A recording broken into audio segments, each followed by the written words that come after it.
These days, Luke Kochaver can't wait to get to the mound. He's won his last 2 games, pitching 17 innings, and leads the Royals with 5 wins. He hopes to lead the Royals to another win today against the Angels on Fox Sports Kansas City.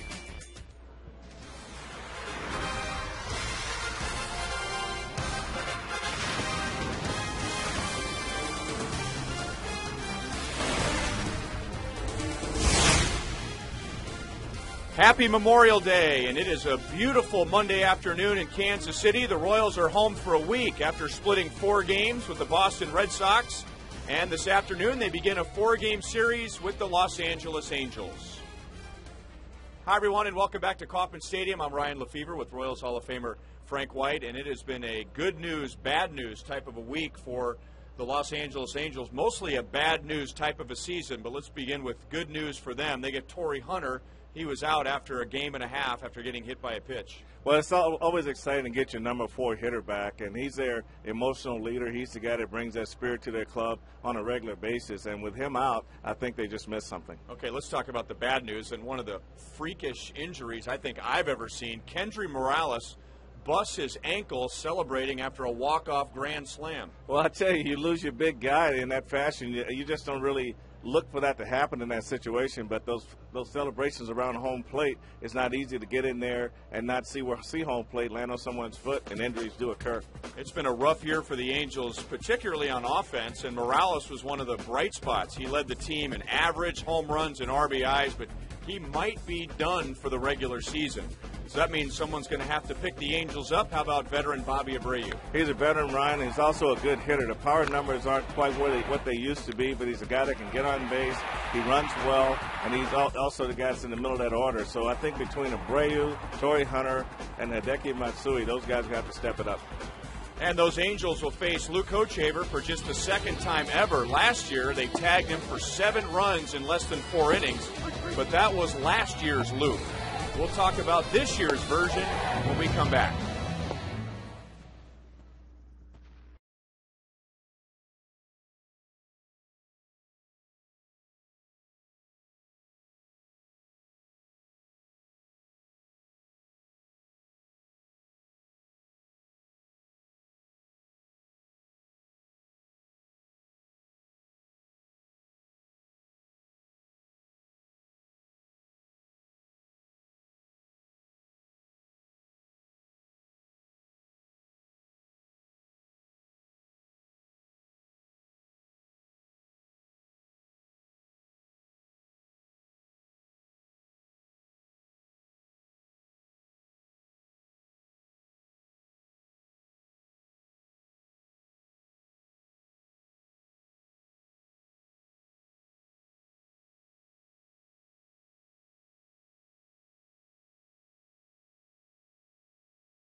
By Kia Motors. To learn more, visit kia.com. And by Kellogg's, the best to you each morning. Luke Hochevar made a start in Ned Yo's second game as Royals manager, and Luke had gone 6 strong innings. Ned wanted him to go back out there for the 7th. He didn't get the win, but Luke has been a different pitcher since then. I think so, too. I think what Ned Yost has done, Ryan, is just really came in and really upped the accountability on Luke. And I think that when you go out there expecting to get bailed out all the time, then you don't mind getting yourself in trouble. But it's a different thing when you got to pitch yourself out. Going up against the Los Angeles Angels today, and here is the Kia pitching report. Well, Luke's done a great job just keeping the ball in the ballpark. Only 2 home runs allowed in his first 10 starts. But the one thing that helps Luke is that he continues to get great run support. And the lineup that he will face today, presented by M&I Bank, and those 2 rabbits at the top of the batting order, Eric Ibar and Maicer Izturis. No Kendry Morales in the middle. And Michael Ryan is going to try and pick up some of the slack at first base with Morales on the disabled list. Luke Hochevar's pitching well. Irvin Santana is pitching well for the Angels. Well, Irvin Santana is one of those guys, Ryan, that you really like having on the mound. Very good fastball, anywhere from 92 to 94. But the thing that everybody likes about him is his changeup and his great slider. Yesterday in Boston, David DeJesus lost an 11-game hitting streak, but chances are he'll get it going again today as he is a .429 career hitter against Irvin Santana. It's the Royals and the Angels, and the first pitch is next.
Cable, where HD is free with digital cable. Happy Memorial Day on a beautiful day. Welcome back, veterans, and we hope that you'll enjoy this afternoon's game between the Royals and the Angels. And for the second straight game, the Royals will be wearing the white caps to commemorate Memorial Day. They wore them yesterday in Boston. The Angels will have them on as well. With more on that, let's go out to right field, and here's Joel Goldberg. Well, Ryan, I think everybody always likes to get a new Royals cap, and this one is for a good cause. The Royals wearing these today, as well as July 4th and September 11th, and fans can go on to MLB.com and buy those hats. and the proceeds go to welcomebackveterans.org. You were just mentioning that, a great program that helps support troops as they come back home from serving overseas. And so proceeds going to that, and people can go and buy those. Also, there'll be a moment of silence today, guys, at 3 o'clock to all around baseball, national moment of remembrance to look back and support some of those troops who have lost their lives and sacrificed themselves for the country. All around baseball, guys. All right, thank you, Joel. One strike on Eric Ibar. And boy, did he do a number on the Royals last year. Bunts towards his buddy, Alberto Callaspo. They came up through the Angels organization together. They were known as Dos Hermanos, two brothers. Eric Ibar, in 34 at-bats last year, hit .529 against the Royals. He is off to a slow start this year, batting at just .243. And on an 0-2 pitch, lines it to right. DeJesus is there, one away. Well, it's always a good start when Ibar is on the bench and not at first base. Couldn't ask for a better day in Kansas City. 79 degrees, and we started right on time at 1:10. Time and temp brought to you by the Parking Spot. Easy to spot, easy to park. The Parking Spot at KCI.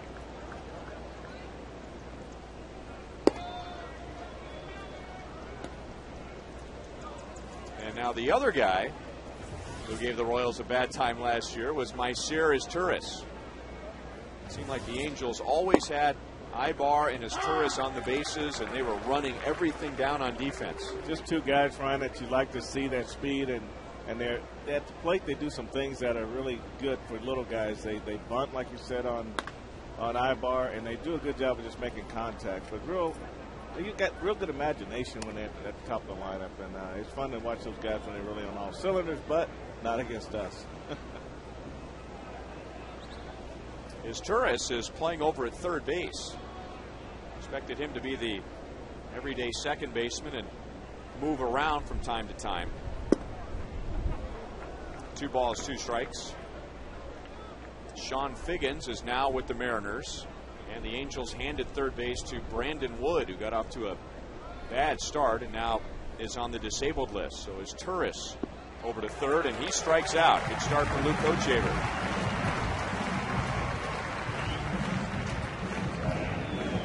Take a look at the Royals defending Luke Kochaver today.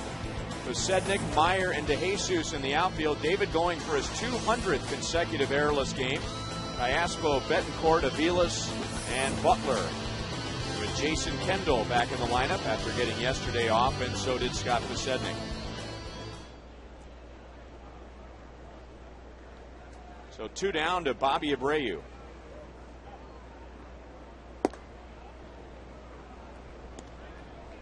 Ryan, I talked to Ned I talked to Mike Scioscia before the game today, and he was talking about his team, and he was saying that he just wasn't happy with the on-base percentage. He said that should be a lot higher. He said he knows he's got good players, he knows he's got a good team, but it's like you wake up every day knowing that you're just one good spurt away from turning things around, and that's been the most frustrating thing for him.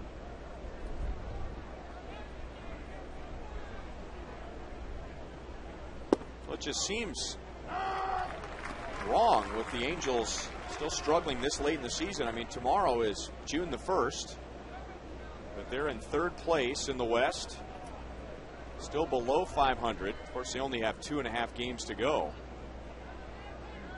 if they want to catch first place Oakland, and there's still plenty of time to do that. But this is our first look at the Angels firsthand, and it's ask yourself, well, what's going wrong? It's going wrong everywhere. I mean, they're struggling on the mound, they're struggling at the plate, they're making errors on defense, you name it. Well, when you're in that rut, it's really bad, but you hope that at some point as a manager that it all kind of comes together, but like with any team, it all starts with the pitching. That ball is drilled to center field, but right to Meyer. Angels down in order against Kochaver in the first.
Bank. Scott Posednik leading off again today in left field after getting yesterday off. And Jason Kendall is back in the starting lineup after getting a rare day off yesterday. Here's the key report on Ervin Santana. Very good right-hander. Complete game win his last out with 10 strikeouts. So he's going to be tough on the road. So the Royals really going to have to do a good job of just getting good pitches to hit today.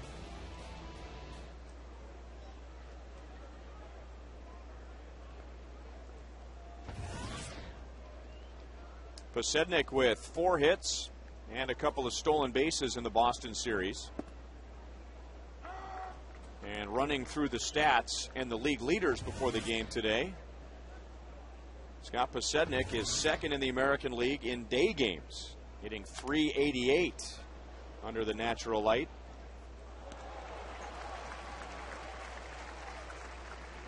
Not always, but normally when you go up and down the list of players who do well in day games, it's usually veteran guys. Guys who know how to get to sleep, know how to get the body going in the day game after the night game. And that's the case again this year. Well, you basically don't pay attention to how you feel early in the morning when you get up at home. You get to the ballpark, you move around, and you do the things you need to do to get ready. And the young guys, sometimes they'll pay attention to how they feel when they first get up. Torrey Hunter runs it down in center field.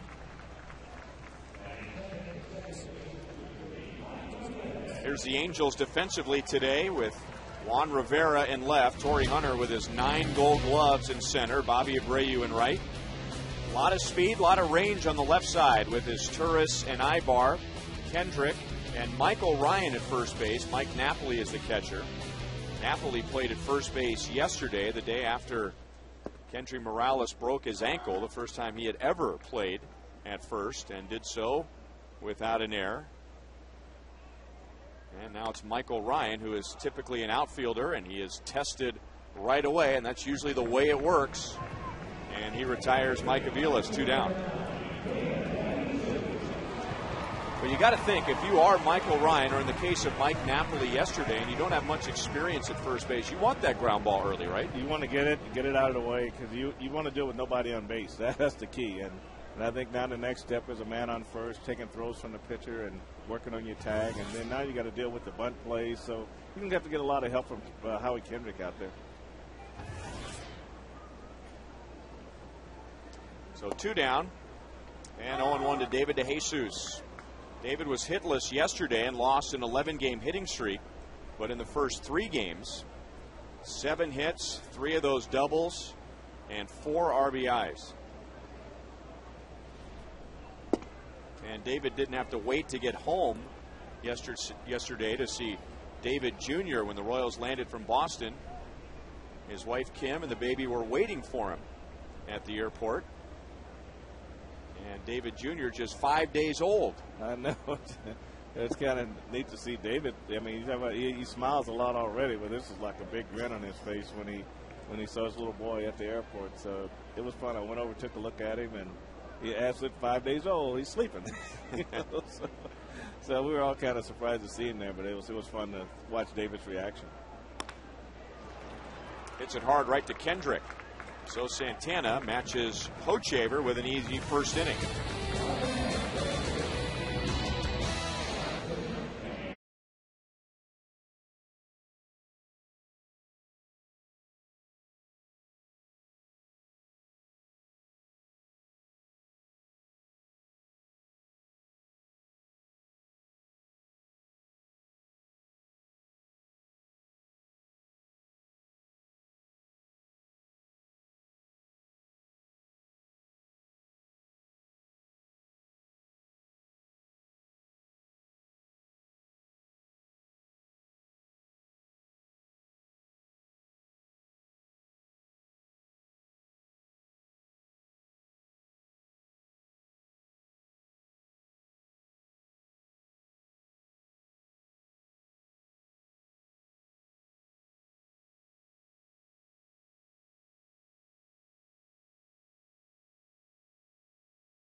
an American tradition to spend this national holiday at the ballpark.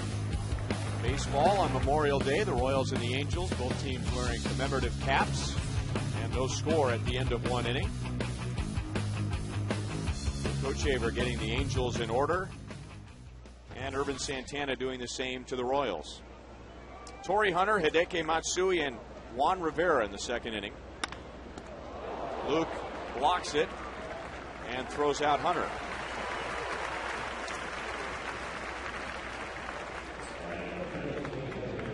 Now, these plays are easy to make when it's to the pitcher's glove side, and this ball hit right on the edge of the grass. It was a hot shot, but Luke was able to keep the ball in the glove and knock it down and make this play easy. He didn't really panic after the ball popped out of his glove. He took his time.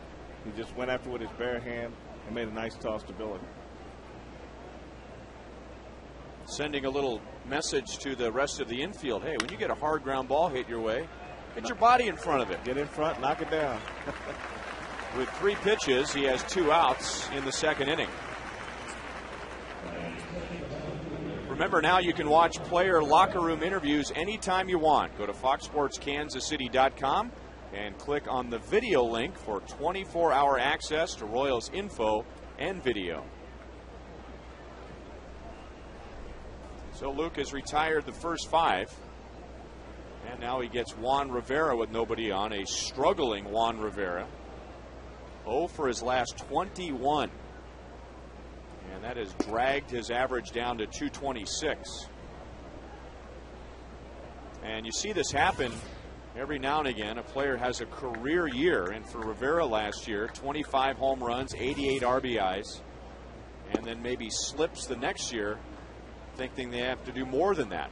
And that's really, you see a lot of that. You really do. And that's why I like so much what Billy's done for the Royals. I mean, he went out last year, put up some numbers, came back this year, didn't try to do any more than he did last year, and he's off to a good start. Well, that puts an end to that. 1-0 Angels. Wow, Ryan.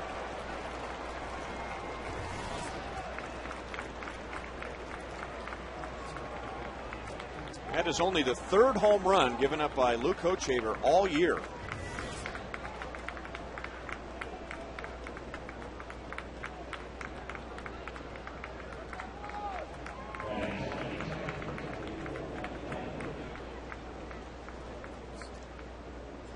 You see what his pitch is, right in the middle of the plate, and Rivera's really waiting on it. He really had good leverage on this pitch.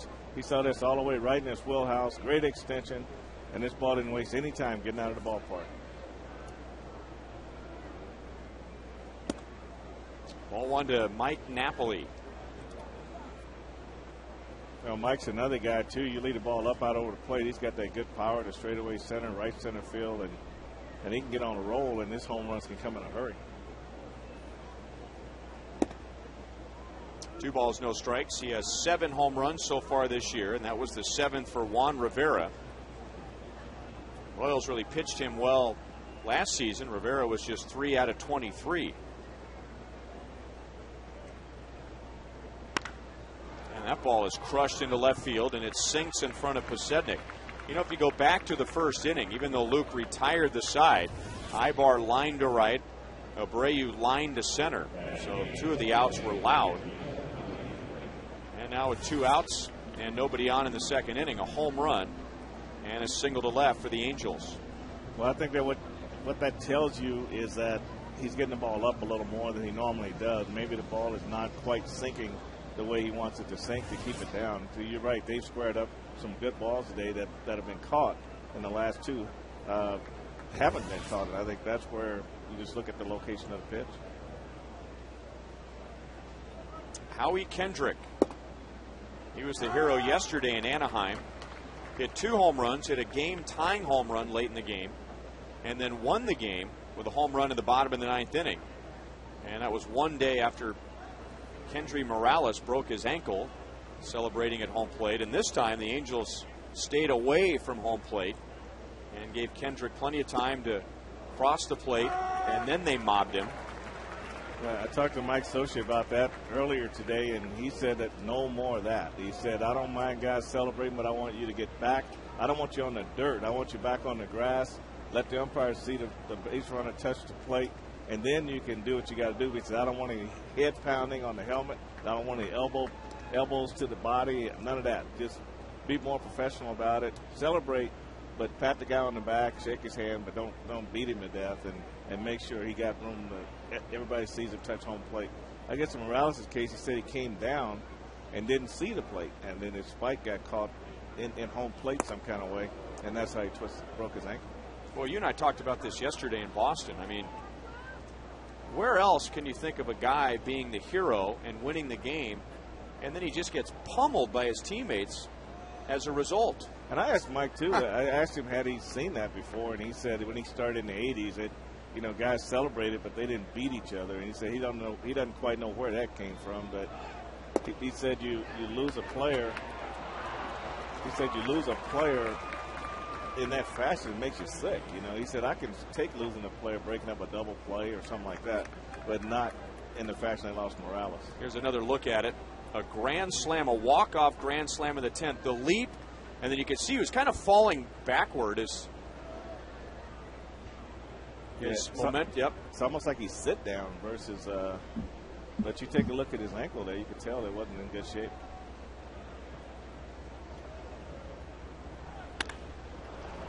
Kendrick stays back on the breaking ball and drives it into right center, and the Angels have a 2-0 lead, and now Kendrick wants two, and he's in with a double.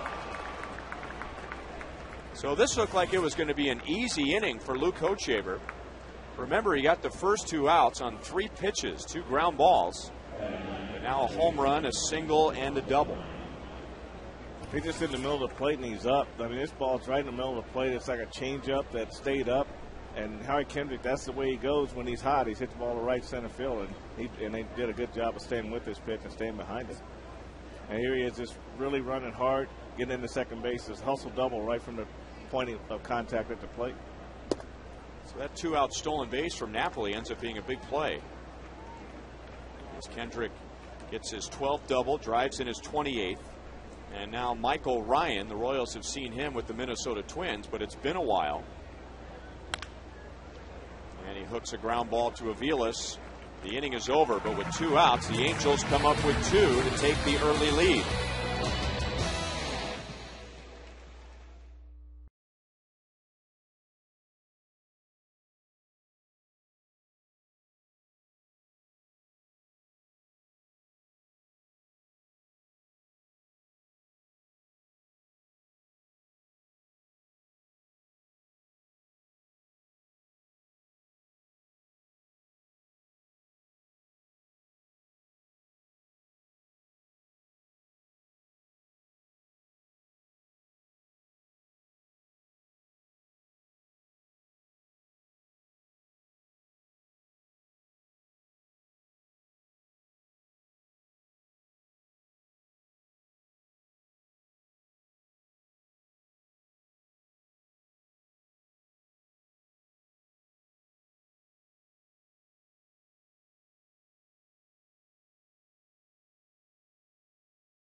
Here in today's game.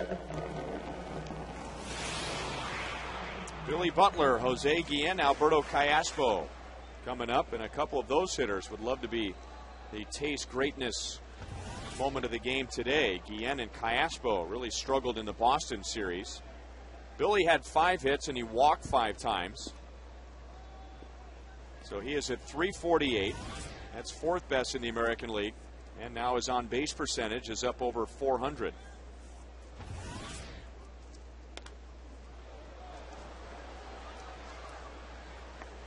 Napoli to the screen, and it lands on the other side.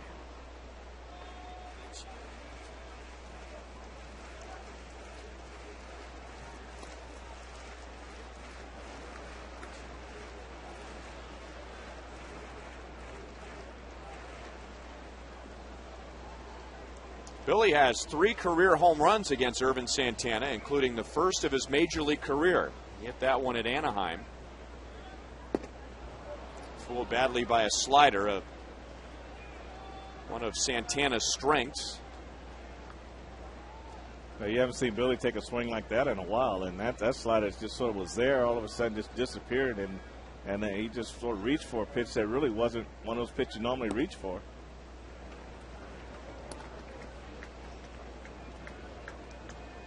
Now, Billy's another guy that, you know, when you talk about the All-Star game, you talk about who deserves to go to the All-Star game, but the way he's swinging the bat for the Royals, he'd definitely be, well, my pick at this particular time, but he's going to have to get a lot of help from the fans.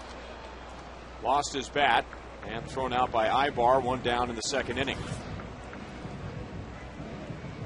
Well, the Royals will have an automatic selection to the All-Star game, and I would think right now it would be Billy. Joaquin Soria certainly would be a good option as well. And of course, the rules still apply that the winning team in the All-Star game hosts the World Series. So that changes the way the managers look at reserves. And Joe Girardi, I'm sure, is expecting his team to go back to the World Series again this year. So when he's looking for the mandatory member of the Royals to join his team, is he going to want some help in the bullpen, or is he going to want some thump coming off the bench? Well, I think you make a good point there, Ryan, especially with Rivera kind of struggling a little bit. Then it makes Soria probably that #1 choice at this time. But, you know, Billy would have to get a lot of help from fan voting and try to get in the pack. But he's up against some pretty stiff competition. All-Star game this year will be in Anaheim. Last time the All-Star game was in Anaheim, Bo Jackson was the All-Star game MVP against Rick Russell of the Giants. Hit a home run leading off the All-Star game, or at least the bottom of the 1st inning, and hit it an absolute mile to center field.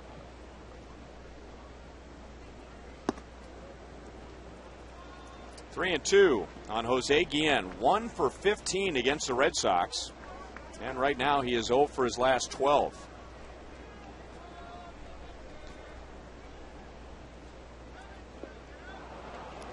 And Santana gets in with the slider down and away.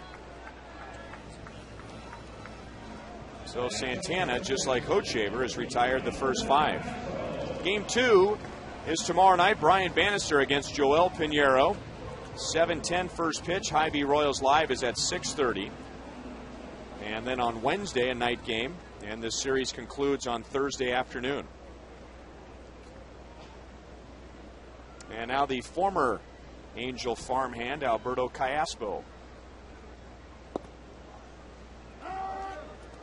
And Alberto was just 2 out of 18 against the Boston Red Sox. Both of his hits were doubles, and that dropped him down to 287. He was hitting 304 when the series began.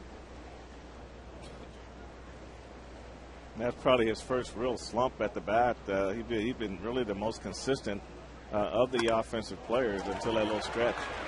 And now a good start to the Angels series. Torrey Hunter cuts it off deep. Callaspo wants a double, and he gets around Ibar, slides too far, but then avoids the tag. And he's going to let his buddy know all about it,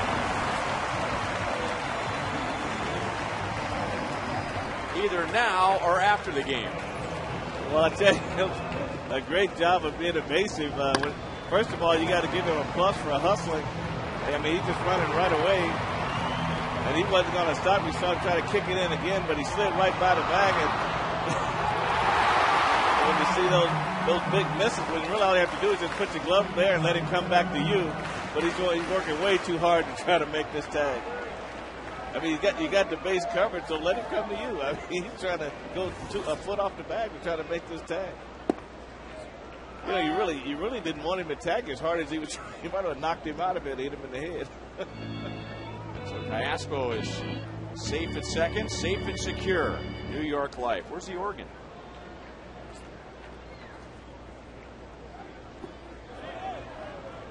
Did Meyer go around? Yes. Mike Estabrook, president of the Royals fan club, says that Meyer went around, and it's 0-2. He always seems to be seen in Kansas City. Oh, man.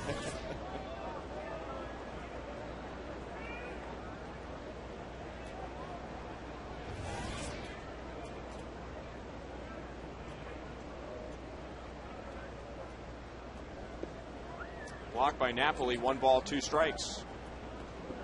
So the Royals trying to do what the Angels did with 2 outs, nobody on, get a run across. They scored 2.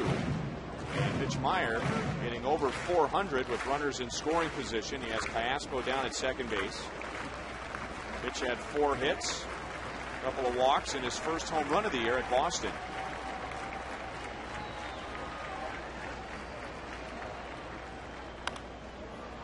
Still alive at 1-2.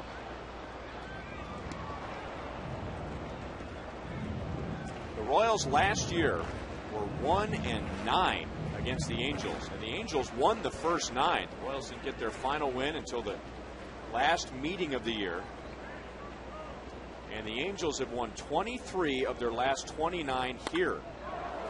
Meyer hits it hard and deep, but out in front. The Angels have done most of their damage against the Royals over the past several years here in Kansas City, not in Anaheim. 23 of the last 29 meetings have gone the Angels' way.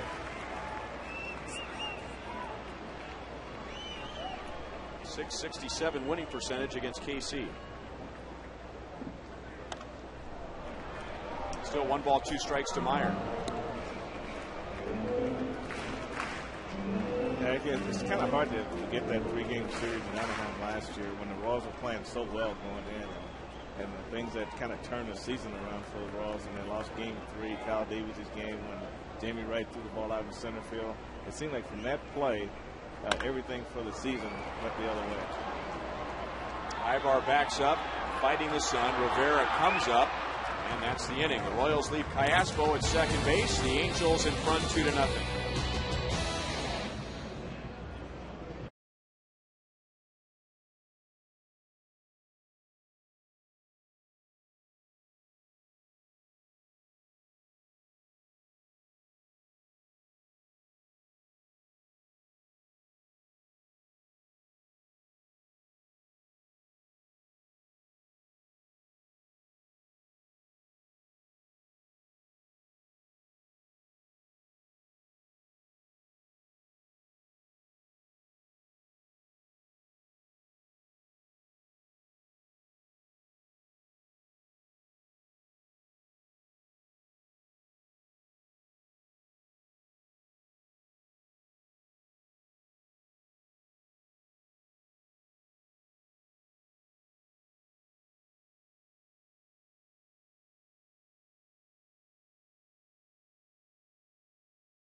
Stadium.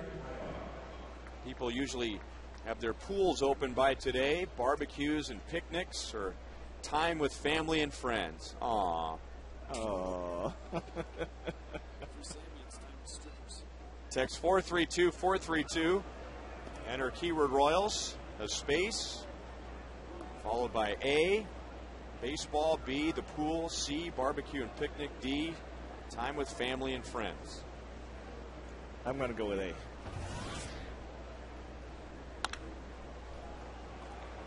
Left center field, and Mitch Meyer holds his hand out to call off Scott Pasednik. So Eric Ibar is 0 for 2.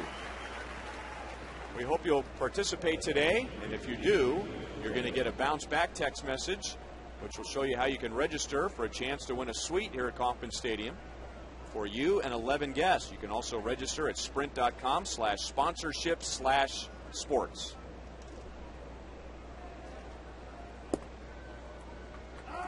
Luke Hochevar retired the first 5 and got 2 very quick outs in the second inning, only 3 pitches.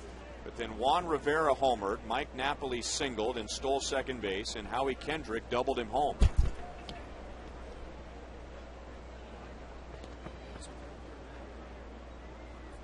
Something that Luke has done a lot better this year, and we've detailed it before, is not letting an inning get to him and turn into a big inning or allow his start to completely fall apart. And if you go back to his last start against Texas, he retired the first 5, then he gave up a run, then he retired the next 11. Up the left field line into the corner, and that is off the foul pole. Mycerius Turris hits his first home run of the year. He thinks he has a double. Now he's been told it's a home run, so he must have put his head down and thought about just getting to second base as quickly as he could. And when he looked up, the ball was rolling around in left field, but what he missed was that it hit the pole for a home run. So Luke Hochevar had given up 2 home runs in 61 innings this year. Now he's given up 2 in the last 2 innings. Well, you just don't see this kind of power out of Turris. I mean, this ball's he got good extension on it, Ryan, but this ball goes 340 feet away from home plate, right down the line and off the pole. So you don't see that very often from him. I mean, that's his first home run of the year. And go with the sound of the ball coming off the bat. He did square it up good. But this road, usually from lefty, that ball slices a lot more. But by the way the ball sounded, you could tell he hit the ball square on the nose.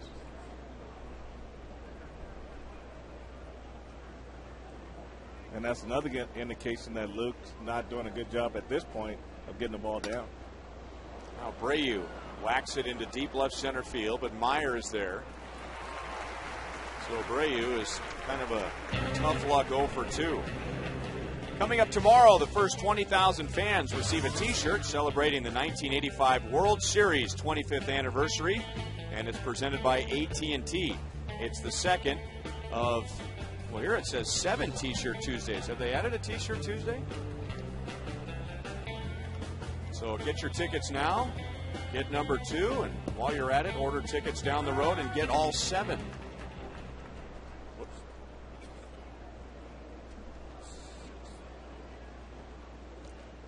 Well, I'm just reading what it said. We can start one for you.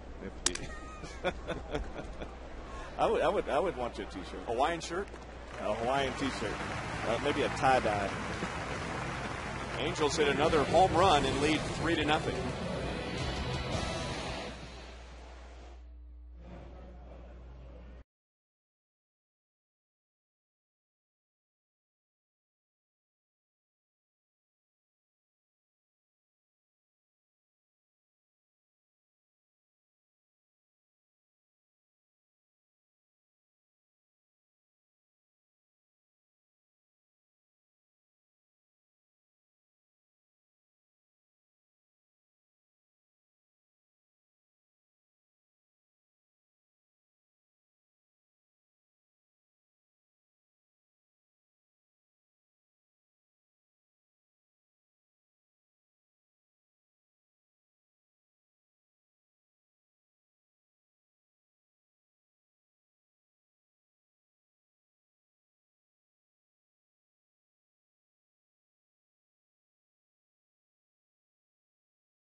was honored with 2 Bronze Stars. He returned to Kansas City. He worked for TWA as a mechanic, and now the Kansas City North resident serves as a spokesman for Honor Flight, which flies World War II veterans free of charge to Washington, D.C. so they can see their memorial.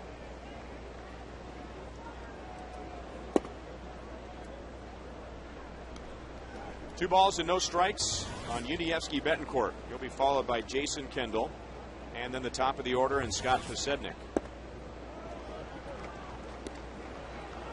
Santana has faced 7, retired 6, gave up a double to Cayaspo in the second inning.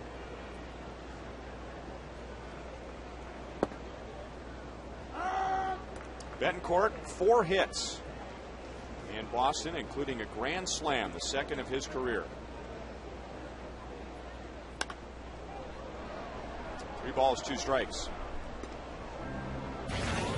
Hochevar isn't the only pitcher today who is on a roll. Santana has won his last 3 against Toronto, Chicago, and Oakland. And on Tuesday against the Blue Jays, he went the distance and only gave up 4 hits in 9 innings. He struck out 10. Deep short, and Ibar is all over it. Betancourt is out number 1. The problem that Santana's had this year is the problem that Luke Hochevar's had today, and that is giving up the long ball. As well as he pitched against the Blue Jays, all of those runs came on home runs, 3 solo home runs, and nobody has given up more home runs in the American League than Santana. He has given up 12. Well, we know what those Blue Jays can do. They can hit the fastball, and they live by the home run, and they die by the home run. Jason Kendall getting yesterday off. He was 3 for 11 in the first 3 against the Red Sox.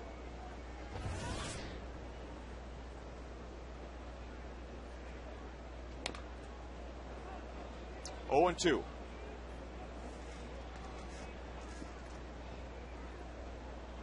Brian Pena yesterday driving in the only run for the Royals. Royals losing 8-1.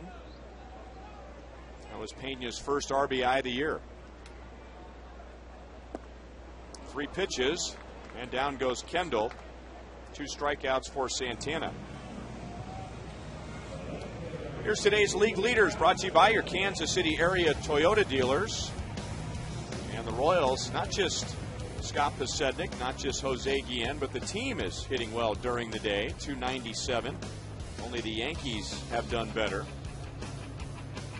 And the Royals need a good day game today to get back on track. Remember, the Royals scored 12 runs on 20 hits as Posednik is into right center field with 2 outs. 12 runs on 20 hits Friday, and then the Royals scored just 1 run in the final 2 games of the series.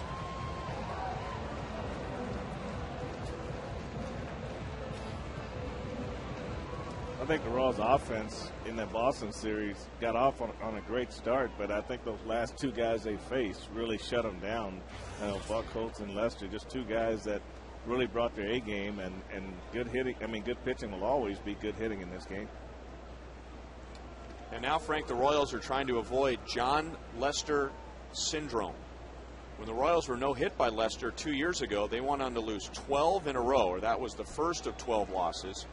Last year, John Lester and Jonathan Papelbon combined for a shutout, and that was the beginning of a 10-game losing streak. Aviles to the hole on the right side. Kendrick throws him out, and that's all for the Royals in the bottom of the 3rd.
Here's today's Roadrunner Turbo Speed Pitch comparison. Luke Hochevar and Irvin Santana both maxed out at 96 so far on the gun.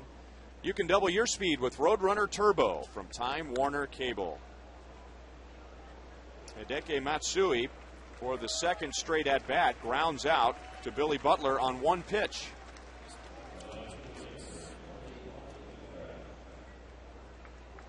Back to You Call It, presented by Sprint. What's the best thing about Memorial Day? And 55% agree with Frank. Day baseball at Kauffman Stadium. However, I'm guessing almost everyone that voted today is not here at the ballpark.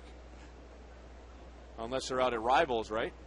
Well, they can text in. Yeah, that's a good point. They love it so much they didn't come out today. Well, they can do their barbecuing, and they can also watch the game at the same time at home. Okay. We didn't add a nice frosty beverage to one of the great things about Memorial Day. And that guy, I don't know if you noticed that guy when he grabbed his beer there, he's an old pitcher. He used to throw a forkball. And so when he grabbed his beer, you know, he did it with the forkball grip. He definitely did. He's got good movement. Juan Rivera going for his second home run of the game. Yes. Yeah. He goes with the Vulcan splitter. That's the Joe Nelson grip. I think one of the good things about having afternoon baseball on Memorial Day is it allows people to actually go home and barbecue afterwards, and the ones that are home can watch the game and barbecue at the same time. Otherwise, you'd have to do it the day before. For the guys that actually, for people that actually come to the game, if they don't want to barbecue after the game, they can do it the day before. But it's always good to do it on Memorial Day. Now, I've only been here for 12 years, but I remember mostly day games on Memorial Day. But you're saying back when you played, it was mostly night games on Memorial Day. Because it was always associated with fireworks. And that's why. And you sit around all day wishing it didn't open.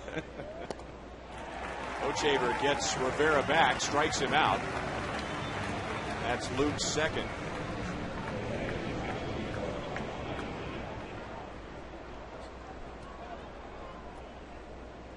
Luke does a good job here. That's that cutter, 88 miles an hour, right on the corner. See how it comes right off the top of his finger and just hit right in Jason's glove. So it's all about control and command and location. But the one thing that Luke's got to continue to work hard on is getting the ball down. 96 and down to Mike Napoli. He singled after the Rivera home run in the second inning and then stole his third base. And that ended up being a big play because then Howie Kendrick drove him in with 2 outs. And the Angels got 2 in the second inning. Turris homered in the third.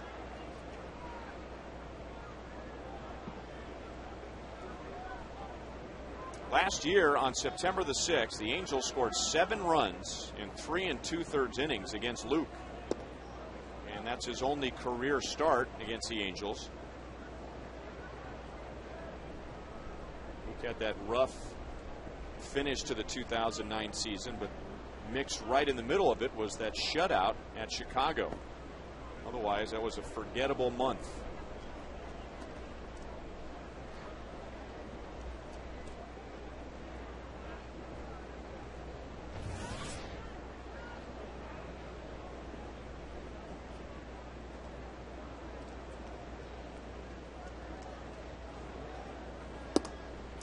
Napoli walks with 2 outs.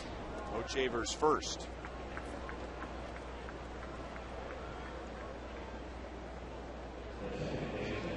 Another thing that Luke did very well in his last start is he kept his pitch count down, only 99 pitches in 8 innings.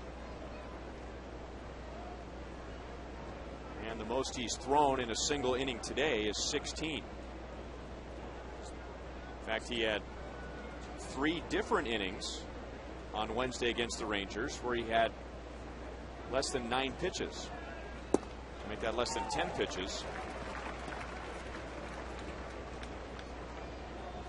Howie Kendrick doubled into right center field in the second inning, driving in his 28th of the year and scoring Mike Napoli. So an identical situation here. 2 outs, runner at first. Back in the second, Napoli stole second and came home on Kendrick's base hit. And now Luke paying a little more attention to Napoli. Well, when you look at the averages of most of these hitters for the Angels, you can see where a lot of these guys are underachieving at this point. Howie Kendrick is probably, so he's always up around 300, and that's because of his ability to use the whole field. And he can do a lot of the things like he did his first at bat, line drives in the right center field, and you go up and down the lineup, and Torrey Hunter and Matsui, all these guys are much better hitters than their averages really indicate, and that's most of the frustrating part for Mike Scioscia.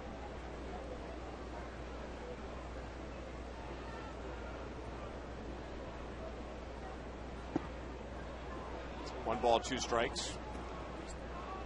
Last year, on August the 19th, the Angels, that's late in the year, the Angels had 8 of their 9 had at least a 300 batting average. And it was the first time since 1934 a team had that many 300 hitters that late in the season. Kendrick strikes out, and the inning is over.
And then Myceris Turris homered in the third inning as the Royals begin a 7-game homestand, 4 against the Angels, and then 3 against the Detroit Tigers. And a nice crowd here on a beautiful day. It was 79 degrees at first pitch. And afternoon baseball at Kauffman Stadium. That's just the beginning of the day. And picnics, family reunions, hanging around the pool. That'll come up after the game. The Royals will send up David DeJesus, Billy Butler, and Jose Guillen. Urban Santana has given up just 2 hits in 3 innings. A couple of strikeouts. He's going for his 4th consecutive win. He has been very consistent for the Angels. In his first 10 starts, he has gone at least 6 innings, 9 of the 10.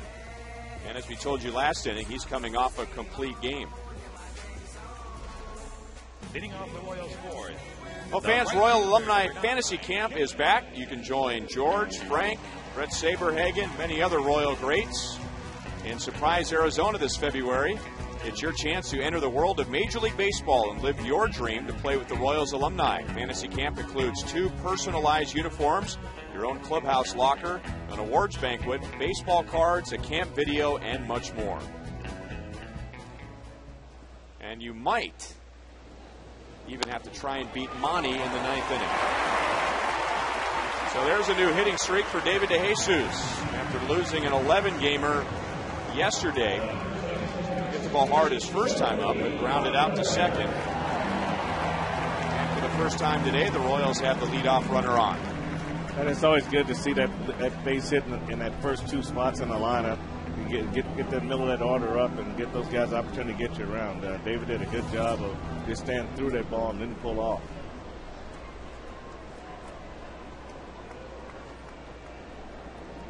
Billy grounded out to short in the second inning, broke his bat.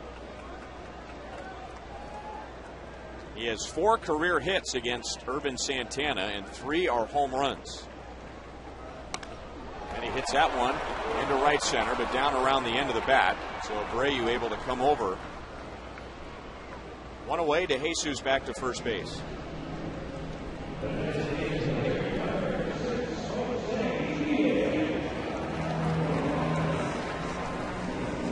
And now Jose Guillen. He struck out in the second inning, so Jose is 0 for his last 13.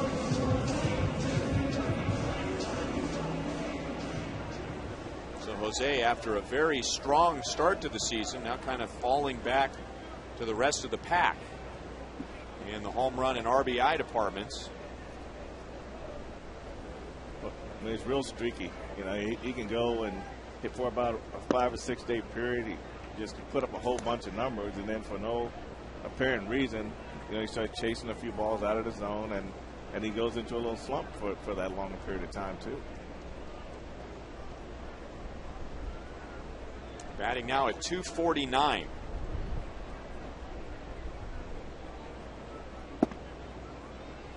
It's 1-1.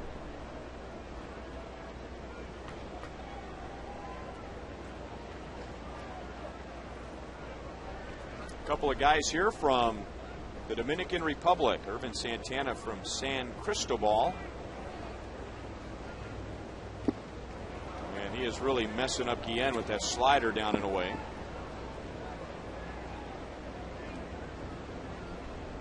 Santana first got to the big leagues in 2005 at 22 years old and went 12-8 for the Angels.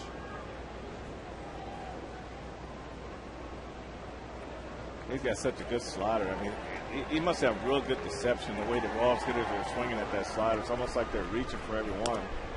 And then he throws that 95-mile-an-hour fastball in on the hand. He hasn't used the changeup quite as much at this point, but just staying mainly with the slider and the fastball. You see a lot more pitchers today.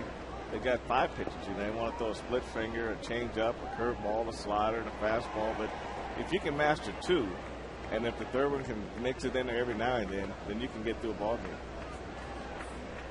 We've had this discussion before. We had it quite a bit last year that, you know, we saw some guys that were getting by just fine on one pitch. Say maybe their fastball has good velocity and good location. Or maybe they add their breaking ball, but then they feel like they have to throw their other pitches. A strikeout and a throwout. So the Royals send 3 to the plate in the 4th inning.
We hope you'll stick around after the Royals and Tigers for the KC Sky Show. It's a special effects, video, music, and mind-bending magic and fireworks spectacular. The Sky Show is 5 times the length of a regular Fireworks Friday, and it features master illusionist Michael Grandinetti. Brought to you by Hy-Vee, Pepsi, and 106.5 The Wolf.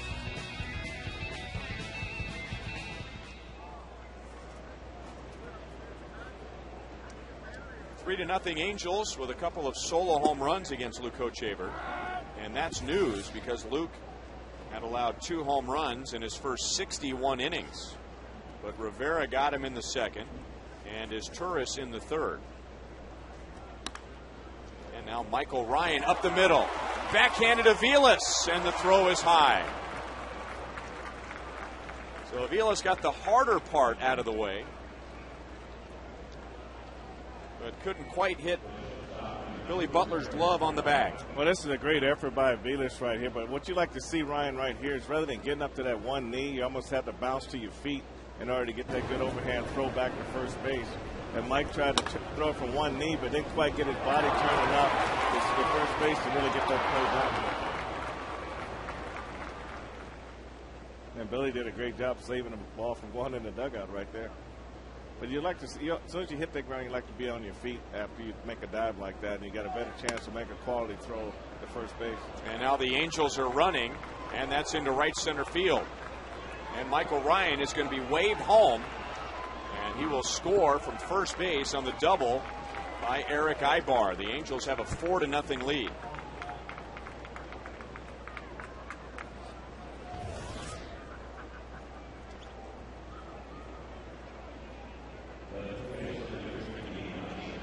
Well, Luke leaves a cutter up out over the plate right here, and Ibar does a good job of driving this ball into right center. If you watch David, he does a good job cutting this ball off, but you need your cutoff guys a little bit further out and line up the home plate with a runner on first base. And when Evo saw this throw go into second base, then he continued to run her on home. Now the Royals expecting his Turris to bunt with the corners in. His Turris hit a home run off the left field foul pole in the third inning. Luke struck him out in the first.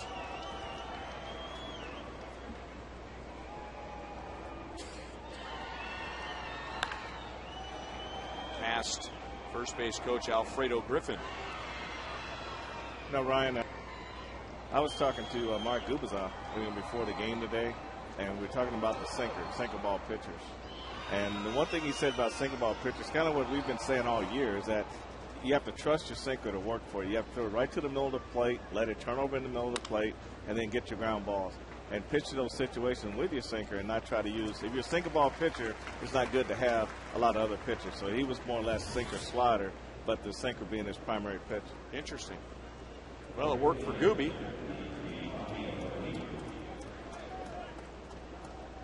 Ibar moves up to third base with 1 out.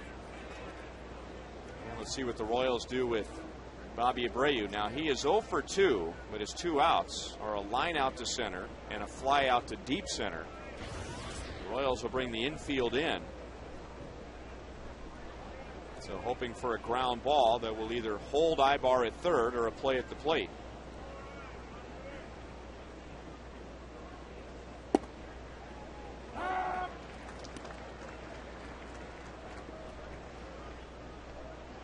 Yeah, with Ibar on third base right now, I would think that they would probably put the contact play on here. He's got good speed, and you just got to read the ball off the bat. And Abreu has pretty good speed. If Ibar could stay in a rundown, if he's cut down, Abreu should be able to get to second base. What a nice play over in the Royals dugout. Brian Pena, even though he's not in the game, he's got his glove ready to go whenever he's called upon. And caught that foul ball. That away, Brian. Sitting next to Kevin Seitzer and Royals trainer Kyle Turner.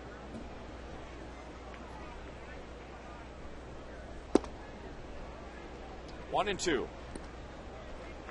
You mentioned that Mike Scioscia was not happy with the Angels' on-base percentage.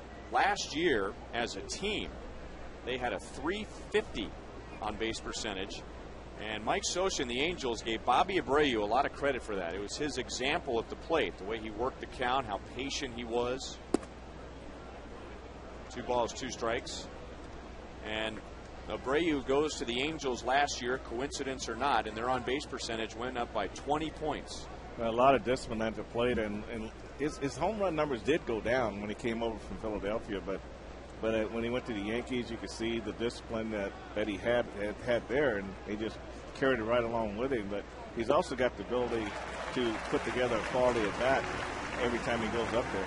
This time he strikes out. That's exactly what Luke needed, and Luke has his 4th. And this is an outstanding changeup here by Luke. This ball goes down and away like it should. You know, oh, that's his famous split finger there, right? His famous split finger? Yeah, because you don't see it very often. It's famous because it's new. I mean, he just hasn't thrown it that much, and all the time it shows up. And Bobby Abreu probably said, "Where'd that pitch come from?" Well, it's something that he just started throwing a couple of starts ago. Picked a pretty good spot for it. He really did. My question is, can you throw an effective changeup and an effective splitter at the same time? Torrey Hunter hits a rocket that almost knocks Betancourt over. Uni throws him out. However, the Angels add another run.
Nacho in his mouth.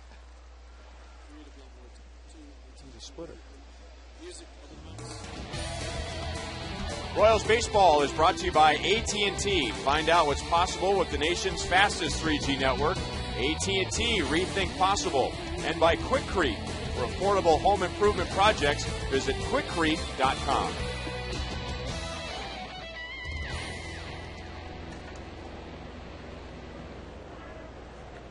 Hey, there's little Benny Bucati. And right on cue, Alberto Callaspo singles to right field. So we are celebrating little Benny Bucati's first Royals game. And joining in on the celebration is Alberto Callaspo. Well, that's just a solid swing and a solid base hit to right field. He's back to being Alberto again. He faced some pretty tough pitching. That pretty tough pitching shut you down, but when he gets his pitch, he does a good job of squaring it up on the bat. Trying to get a good shot of little Benny. Right now it seems like he's pretty popular. Everyone gathering around him.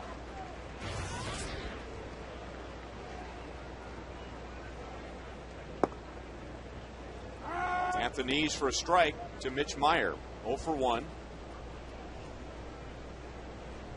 Let's see if the Royals try and do something here against Santana.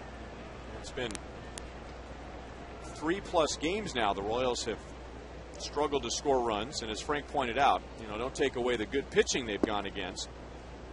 But now the Royals have scored 1 run in, what, 22 innings, 22 plus innings. Well, they tried a couple of hit and runs in the last 2 games there at Boston, but the hitter swung and missed the ball, and the runner was thrown out at second base. And I think that's what good pitching does, is you put the hit and run on, you try to open up some holes, but you run into that good pitch on a hit and run pitch, and the hitter doesn't put it in play. If he doesn't have the guy like Alberto at first base, doesn't have a lot of speed, then he's getting thrown out at second base.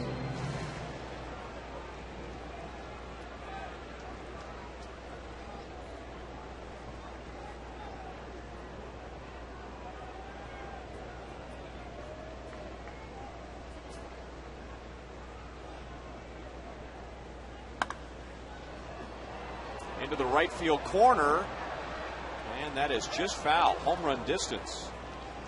Just a little bit out in front, and that's the 3rd time today that Mitch has hit a ball very hard, but foul off to the right field side. Here's today's trivia question brought to you by AT. Let's see what Al has for us today. Who are the only 2 Royals starting pitchers to be selected to the All-Star game in back-to-back seasons? All-Star game is in Anaheim this year.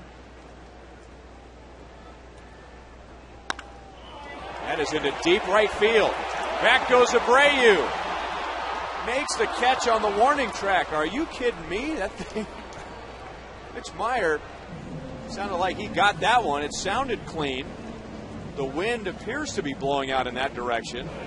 But that thing just flamed out on the warning track. Well, when you hear all you can go by is the sound of the ball coming off the bat and watching the outfielder go back. And the way Abreu went back on this ball, it gave you every indication that the ball was going to be out of the ballpark.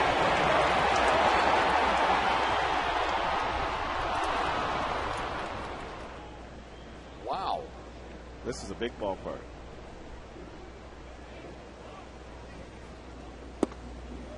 Well, maybe the flags today are not an indication of the way the air is moving, because nothing against Angels second baseman or third baseman today, Myceris Turris, but he just kind of sliced one into the left field corner, and that thing went about 15 feet up the foul pole. And Mitch Meyer, it appears, sounds like he couldn't hit it any harder than that, and just got it to the warning track. Is Turris to left field, Meyer to right.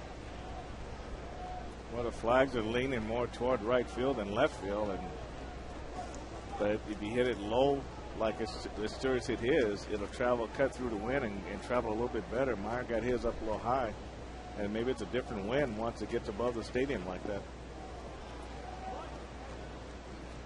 1-2 to Betancourt. He grounded out to short. Iaspo opened the inning with a single. He's 2 for 2 after going just 2 out of 18 in Boston.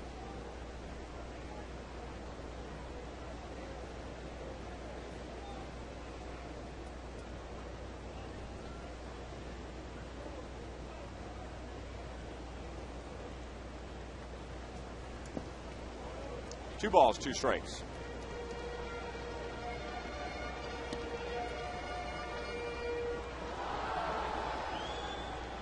This is a bounce back year for Santana. He was on the disabled list twice last year, and then was only 8-8 with an ERA over 5. The offseason before that, he signed a 4-year contract extension. 3-2 on Betancourt. Back in 2008, he won 16 games. He was second in the league in strikeouts to A.J. Burnett. So the Angels signed him up for 4 years, but hurt last year and was just 8-8. 4-3 this year, and he's won his last 3. Iaspo's running. Betancourt is out on strikes, and Napoli didn't bother throwing down to second base. So Iaspo picks up his 3rd stolen base of the year. And Santana, his 4th strikeout of the day. And now at second base, finally now Ibar can talk about that play with Iaspo, when Iaspo went sliding across the bag with his double in the 2nd inning, and Ibar just couldn't tag him out. It was more comedy than anything else in the end, but you land there on top of second base, so you know he's got to come back to the base, and rather than wait for him to come back, he kept trying to go get him, and I think that's what really messed him up. He's got the base covered right there, but just didn't have that patience to wait. 1-1 to Kendall. Well, he used his glove to try and get up, so it took the glove out of the plays. He used it to try and get up, and he really didn't need to get up. He was. I don't see how he could have got to the base without getting tagged. If anything, he just could have kept going and gotten a rundown. That might have been the end of that play in that direction. But seeing that he was trying to get back to the bag, you just have to wait for him to come to you. Don't you practice that in spring training? No. Now, when you're laying on the dirt and he's laying on the dirt, don't get up. Right center field. Angels were shallow and they won't get it. Royals are on the board. Kendall has a 2-out RBI double.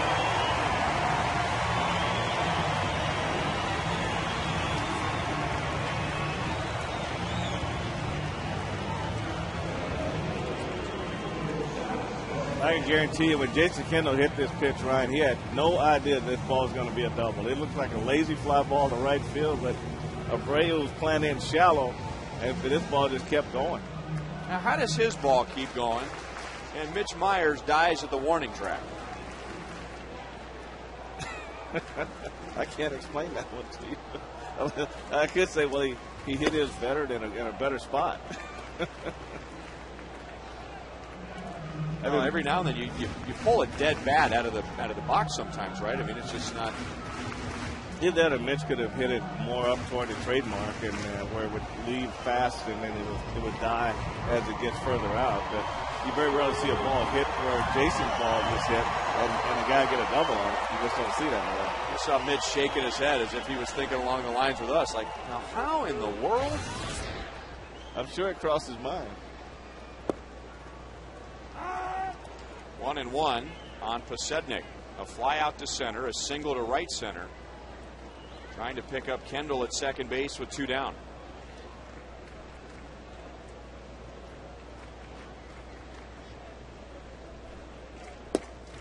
Way inside.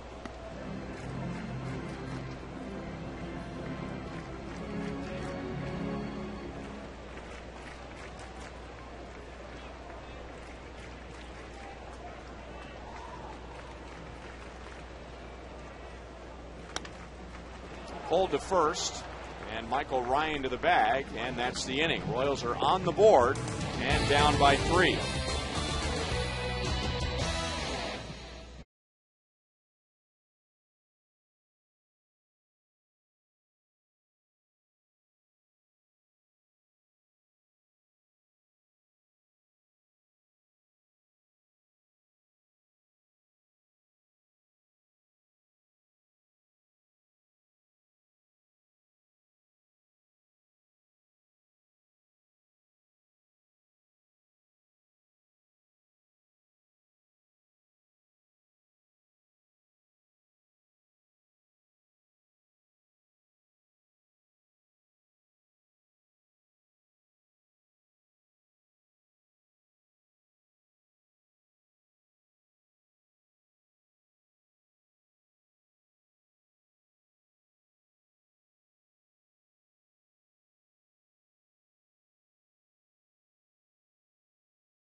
Royals baseball brought to you today by Panera Bread. Explore a menu of hearty soups, salads, sandwiches, and breakfast items at Panera Bread. And by Chevrolet. Come see for yourself why 1,000 people a day are switching to Chevy. See your Kansas City area Chevy dealer. Well, Jason Kendall with a well-placed two-out double in the bottom of the 5th inning, scoring Alberto Callaspo, who had opened the inning with a single, stole a base. So it's a 3-run game. And Hochevar pitching to Hideki Matsui. And that's the first time today Matsui hasn't swung at the first pitch and grounded out to Butler. He did in the 2nd inning and in the 4th inning.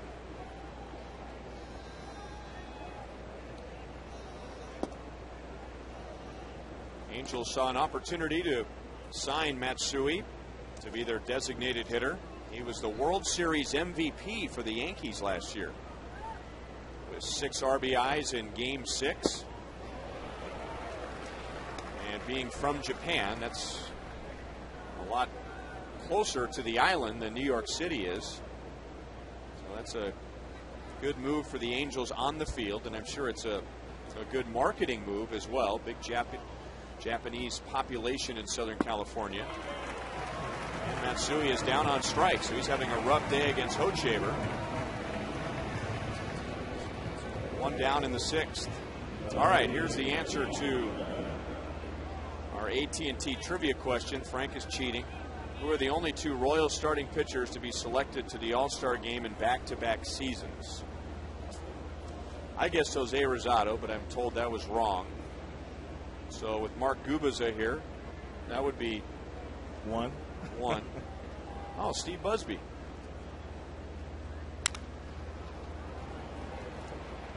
Shallow center, and Meyer coming up to get Juan Rivera.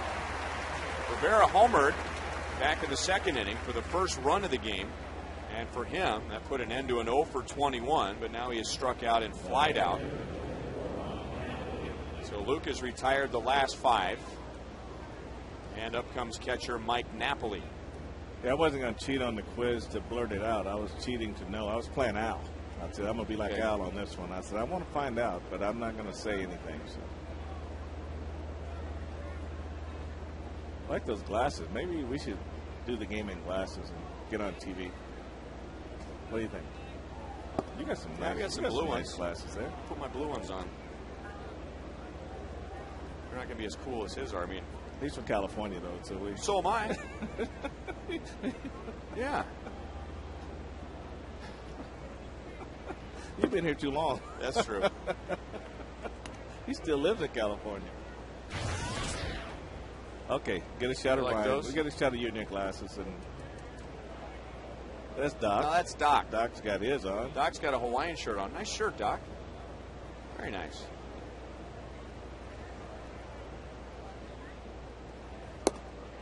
Two balls, 1 strike on Napoli. Singleton scored after stealing a base in the 2nd inning and walked in the 4th.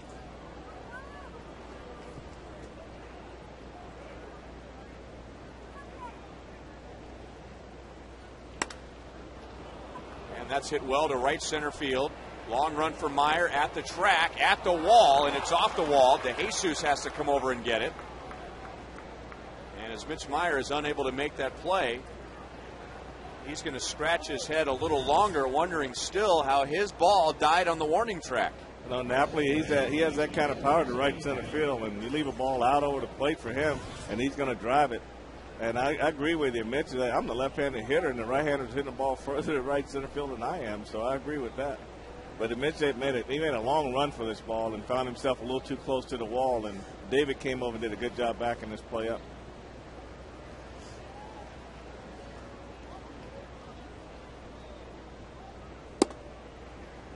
Outside to Howie Kendrick. His double scored Napoli in the 2nd inning. Luke struck him out in the 4th, and now he bats with Napoli at second base again.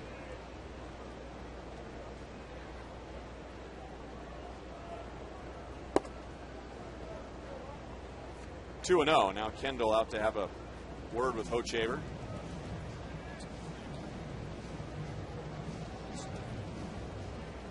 Where's the camera? Well, I'm going to have to go with my buddy. I have to go with my broadcast partner. Oh, I thought Gooby was your buddy. You mean I'm your buddy? A play on words. Oh, okay. I thought I had lost when you said that. You know, I've got to live with you, so. And that's a heavy lift, man, let me tell you. Oh, man, I tell you.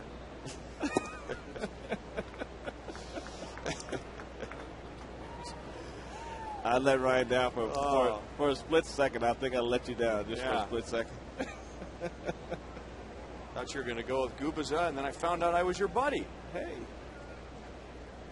where would I be without you? You know, we're a team. Jeez, you're going to make me cry. Oh, that would be nice. We can get that on TV. I mean, that's big.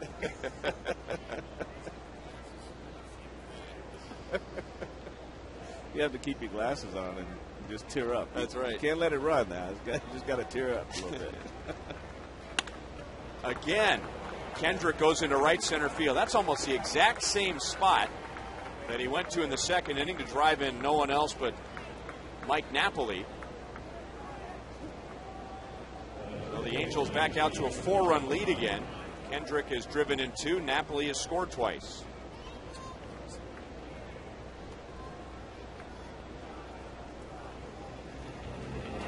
Well, coming up on Saturday, a 6:10 game with the Tigers. And you want to make sure and get your tickets now and come out here early because we're giving away a Brett Saberhagen bobblehead to the first 20,000 fans.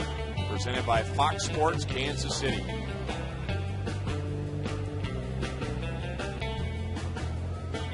I really like that bobblehead with the 2 Cy Young Awards. Yeah, I like that clip of saves. I think people really get an idea of just how much fun he had when he played. I mean, he didn't take this game, you know, from that serious standpoint where he just couldn't have fun. He had fun every day. Even when he was on the mound, you make a mistake behind him, he'd turn around. Okay, we're gonna get 2 now. I mean, he never let anything affect him at all. Speaking of guys from Southern California, yes, those 2 were a pretty good combo. Young in their careers, weren't they? They all came up at the same time. Doobie, Saves, Danny Jackson. Actually, their first year, they went to a playoff game.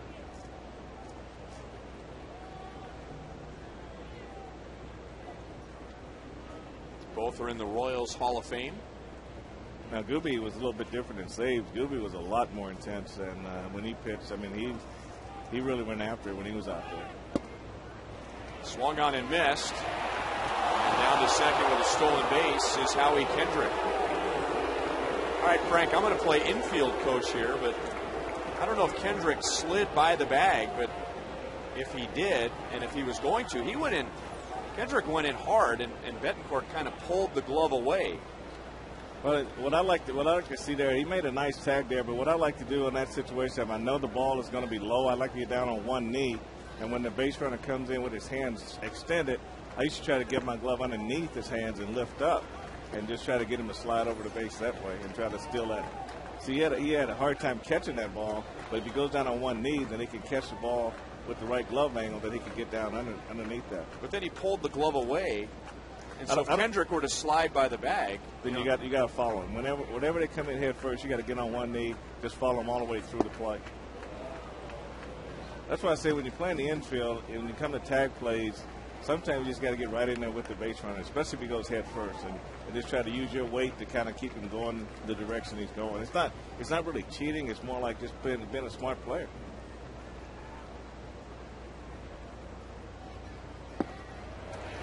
Luke strikes out his 6th. The Angels add another run and lead by 4 at the end of 5.5.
to start planning your next Missouri getaway. We're showing you Ledgestone Championship Golf Course and Table Rock Lake, both near Branson, described by Golf Digest as a masterpiece of mountain golf architecture. Ledgestone's 18-hole championship layout offers the kind of golfing experience where players don't want the round to end. Table Rock Lake winds its way through the Ozark Mountains and is nearly 800 miles of shoreline and over 43,000 acres of water for visitors to enjoy. It's a paradise for boaters, scuba divers, campers, and fishermen. 5-1 Angels to the bottom of the 6th inning. They have scored in 4 of the last 5 innings. Mike Aviles, David DeJesus, and Billy Butler against Urban Santana. And the Royals finally breaking through against Santana in the 5th inning. Rob Quinlan is now at first base for Michael Ryan. Quinlan from the world-renowned academic and athletic institution, the University of Minnesota, who just won another Big Ten championship. But you knew that, Frank. Had a chance to watch it on television last night. Well, you got my attention to turn it on, and I did. But you didn't hang in there until the final out and see the dog pile for the championship, beating Iowa. I missed because that. I looked over to try and get your attention on the plane to make sure you saw the final out, and you were out, man. Yeah, well, it's time to check out. Well, it really took a big interest in it because I met your coach when I was in Minneapolis with you, and when you meet someone, it just gives it a whole nother flavor when you watch the game. 5 strikeouts for Urban Santana. Mike Aviles is 0 for 3. No one got hurt in the dog pile.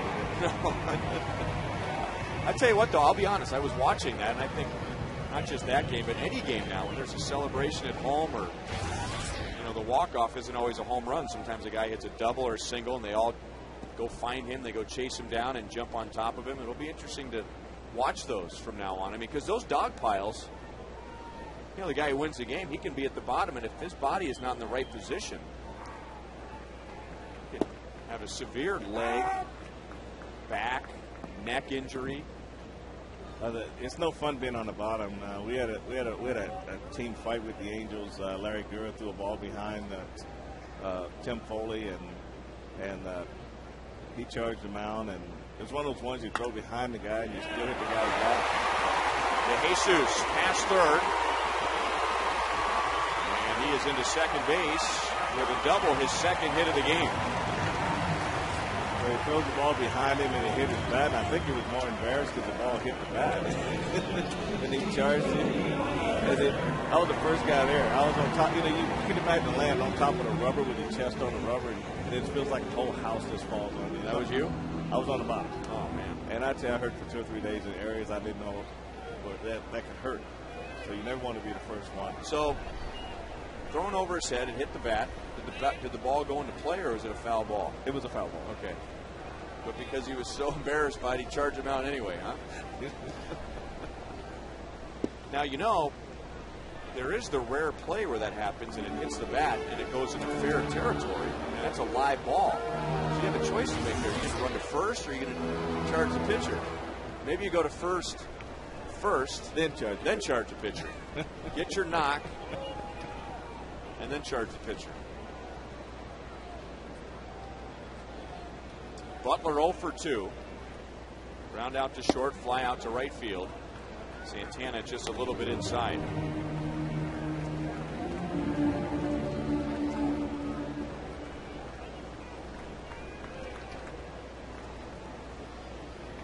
Back in 2007, Billy Butler got his first major league hit and major league home run against the Angels. The hit was here against Bartolo Colon on May the 1st of 07, and the home run was in Anaheim on June the 26th against Santana. Billy has hit 2 home runs against Santana since then, but today he is 0 for 2.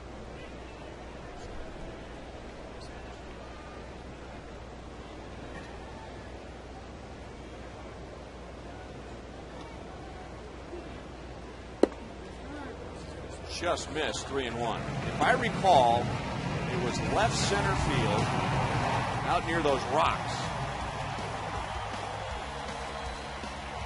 That's frightening. That just means you've been watching a lot of baseball. You've got that memory. First, I thought you were talking about the rocks. 3-2.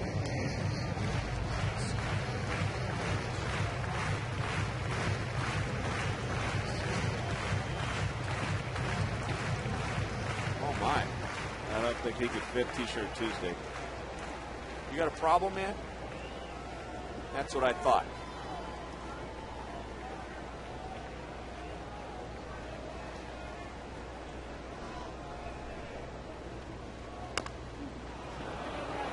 Santana off the mound. De Jesus back to second. And Billy is 0 for 3.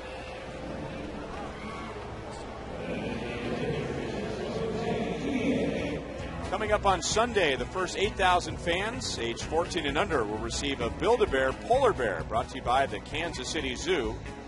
Then after the Royals take on the Tigers at 1:10, it's the 6th annual Faith and Family Celebration with a special concert by American Music Award-nominated Jeremy Camp. So a great day to be at the ballpark. Royals.com/faith or 1-800-6-ROYALS for tickets.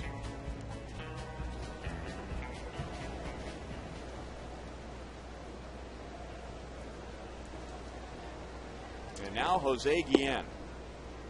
2 strikeouts today. And now 0 for his last 14.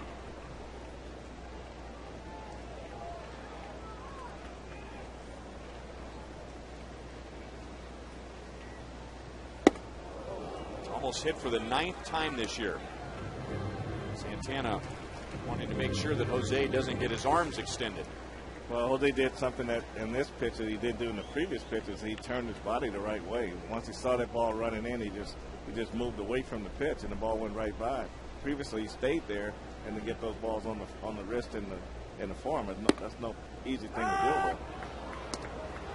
Jose didn't like that call. 97 miles an hour. 2-1.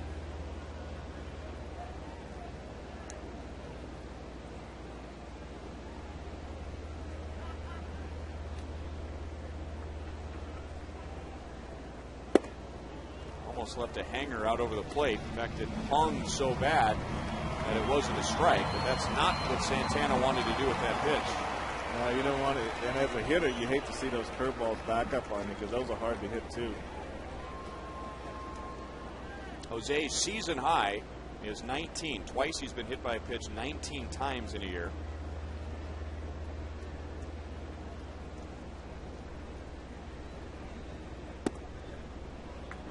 And 2.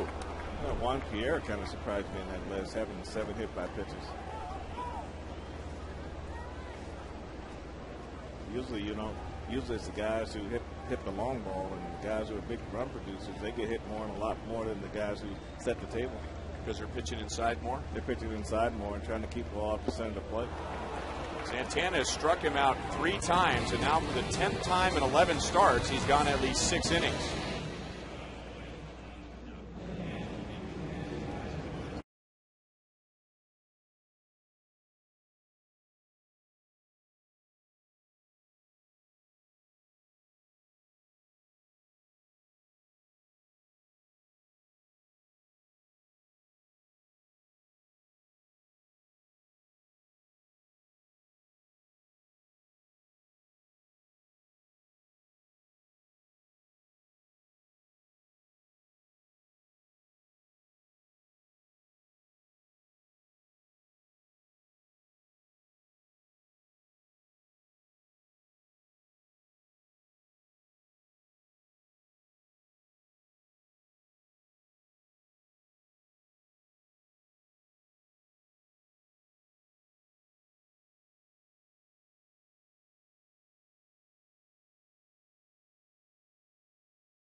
his first 61 innings. He gave up home runs to Juan Rivera in the second and Myceres Turris in the third. Howie Kendrick has also driven in a couple of runs. Jason Kendall getting the Royals on the board in the bottom of the fifth inning. So Hochevar's given up 5, still trying to give the Royals 7 innings. And it's Eric Ibar leading off for the third time in 4 plate appearances. When he is led off, Hochevar has gotten him out. But after a leadoff single in the 5th inning, Ibar doubled and drove in Michael Ryan from first base. Luke with 1 walk and 6 strikeouts. 3 balls and no strikes. That was pitch number 90. He needed 99 pitches on Wednesday to beat the Rangers, and that got him through 8 innings. Ibar is Turris and Abreu coming up.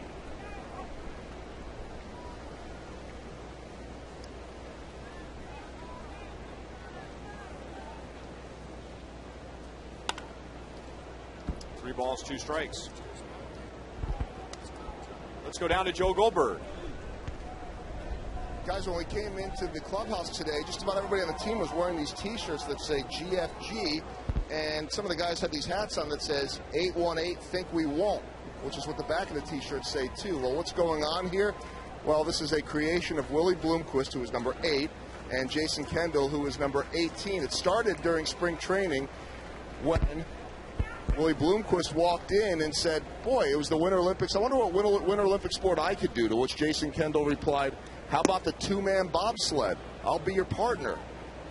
Well, whether they're serious or not, and they are adamant they are serious, they have decided that when their playing careers are over, why can't they try to be a part of the 2-man bobsled and go to the Olympics down the road? And they're thinking 2018. So now all the guys in the clubhouse are wearing these T-shirts, and Willie wants to be the driver, and Kendall will be pushing in the back the breaker. He says he needs to probably put on 40 pounds. They are dead serious about this. As far as bobsledding experience goes, neither one has ever been in a bobsled, but they want to do this. Now, they were talking that if the numbers, instead of 818, if it were 20 and 18, then that would be just perfect for the 2018 Olympics, except for that number 20 is taken. But Frank said today to Willie Bloomquist, you can wear my number 20 for a game. Willie wasn't sure he wanted any part of that, but they say, and they got the gear to show it, that they are dead serious about going to the Olympics in 2018, guys. Wow. Bob Dutton had something on that in the Kansas City Star the other day, and Joel filling in some of the blank spots there. But that's quite a challenge. Although I bet that's one of those sports where you watch it on TV and you go, who can't do that? You know, but once you get training and there's some skill involved, as opposed to just, you know, running and jumping on the sled and gliding down that icy tube, there's probably more to it. Yeah, I talked to Willie about it before the game. He was telling me that he sits there and he watches the Olympics. He says that's his goal, it's his lifetime goal to be in the Olympics. So since they don't have baseball in the Olympics anymore, he was sitting there watching the 2-man bobsled and saw one of the guys that was doing it. He said, well, that guy can do it. I know I can do it. And that's kind of how it all started. Well, the guys are jumping on board as well. Luke Hochevar wants to be the manager or the trainer. He's already been watching video, he says. Eddie Rodriguez was sporting the shirt today, the Royals' third base coach, and he said, you know, I could be the guy that cleans the bobsled. And I said, wait a minute, no. Ned Yost was the rehydration engineer for Dale Earnhardt, and he's too busy managing, so I could be the rehydration specialist for the bobsled team. So the guys are having a good time with it. It seems like every clubhouse always has guys wearing a T-shirt with some kind of random slogan, and you say, what is that all about? I don't think any clubhouse in baseball has one with a couple of guys that say they want to go to the Olympics in the 2-man bobsled. Well, Willie lives in Arizona, and Jason lives in Southern California. And I don't know how many bobsled training facilities are in those two states. Maybe there are. I don't know. Well, Willie lives up in that Flagstaff area where they get a lot of snow. I mean, he hunts elk and all that during the winter, but it could practice, I guess, up there somewhere. But, you know, Jason will be a little bit older. But that's just one of those things. They're not saying they want to go to win. They just want to compete in the Olympics.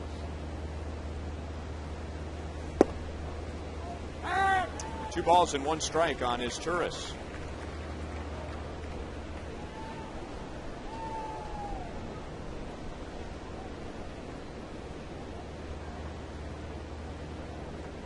His Turris hit his first home run of the year in the 3rd inning. Sliced it up the left field side and right off the foul pole. And to left field again, but right at Posednik. Out number 1 in the 7th inning.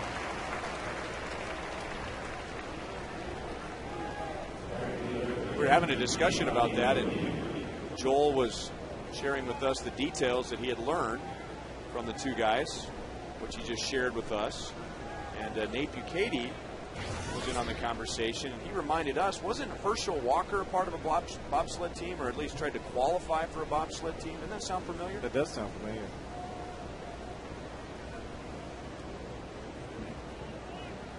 There was a whole movie made about the Jamaican bobsled team. Cool Runnings. I think, wasn't John Candy in that movie? Good movie. Posednik makes a nice running play in the left field corner. Bobby Abreu with a hard luck 0 for 4. He struck out once, but everything else hard hit to the outfield, but out. Well, that's the one that Vada could have used this fly ball a little while ago with a runner on 3rd base and struck out that time, Ryan. But ball up out over the plate, just drove it to left field. The ball seemed to be really carried down in that left field corner. So Scotty's made 2 really nice plays going to his right. You look at setup at Ibar at first base, and it seems like it's a universal setup now for all base stealers, where they angle their body to first base. And I guess it's kind of like anything else. If it works for one team, it must work for everybody. But all the base runners that steal all have that same pose. Just a slight turning of the hips and the knees towards second base, kind of like an open stance for a left-hand batter. Strike 1 to Torrey Hunter. Torrey hit one as hard as you can hit it in the 5th inning and grounded to Unievsky Betancourt, who made a nice backhand play and threw him out. Torrey is 0 for 3 and now 0 for his last 11.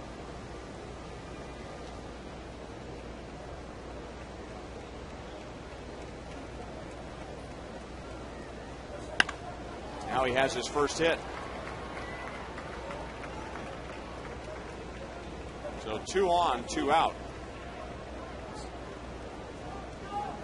Today's copyrighted telecast is presented by the authority of the Kansas City Royals. It may not be reproduced or retransmitted in any form, and the accounts and descriptions of this game may not be disseminated without the express written consent of the Kansas City Royals Baseball Corporation. Ryan Lefevre with Frank White and Joel Goldberg, with producer Kevin Schenk, director Steve Kurtenbach, associate producers Al Broughton and Sam Abramson, and the producer of Royals Live is TJ McGinnis.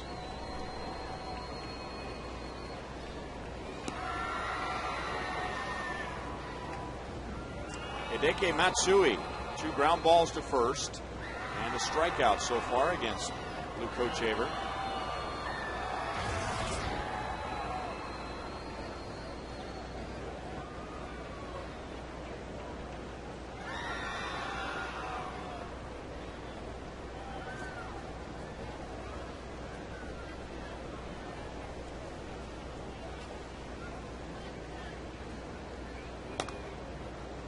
No balls, 2 strikes.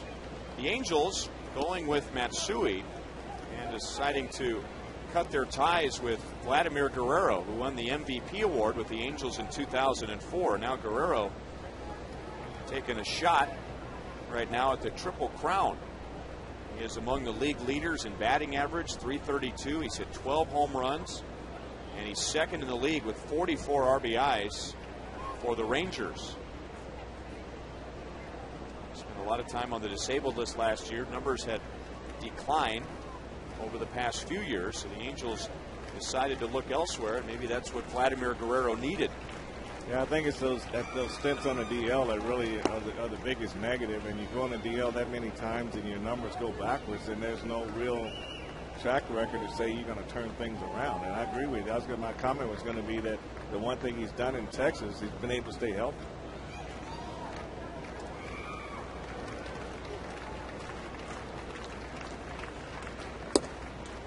Two balls, two strikes. Well, even the people in Texas right now some are saying, boy, this was a steal to get Vladimir Guerrero, but those who have been following him are saying, let's enjoy it while we can now, because history shows that he might break down and miss a big chunk of the season. And that's the scary part when you're paying big dollars for a slugger and you're going to lose him for a month or two in the season. That's not good at all. But he has made a huge difference on that ball club. He has. He's had a great year against the Royals. Well, is a word greater than great?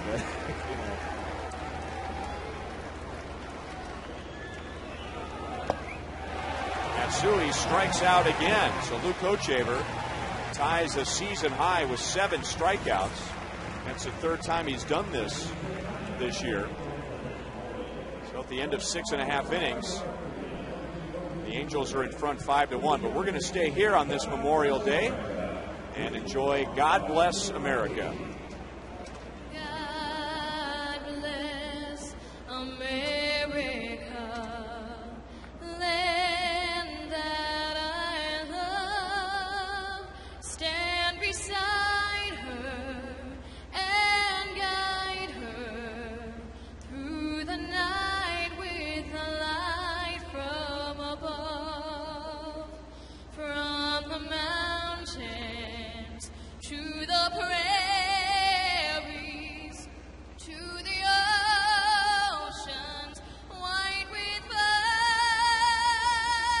God bless America, my home sweet home. God bless America, my home sweet home.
Panera Bread. Explore a menu of hearty soups, salads, sandwiches, and breakfast items at Panera Bread. And by Chevrolet. Come see for yourself why 1,000 people a day are switching to Chevy. See your Kansas City area Chevy dealer.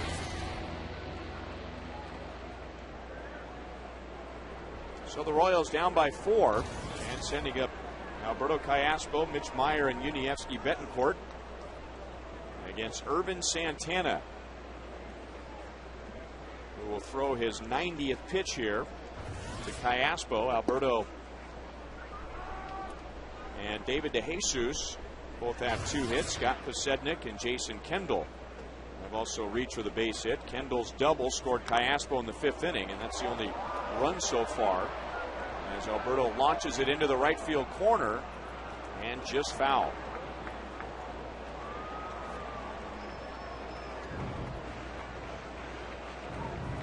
He's so quick inside, and this pitch was running way in on his hands, and he really just did a good job of clearing his hips and getting his hands through and hit the ball a long way.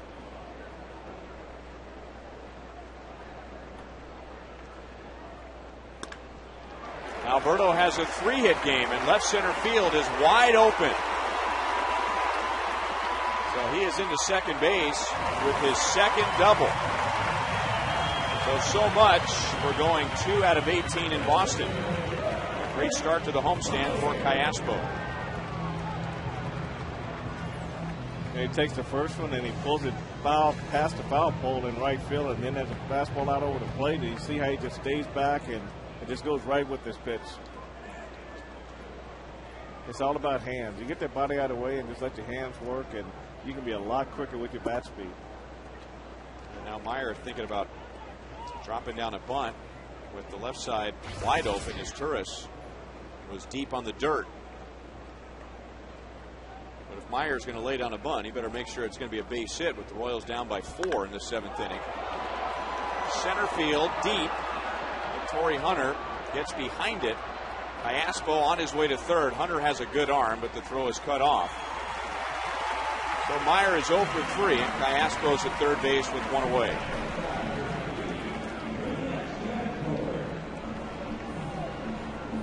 Let's take a look at what's going on around the American League.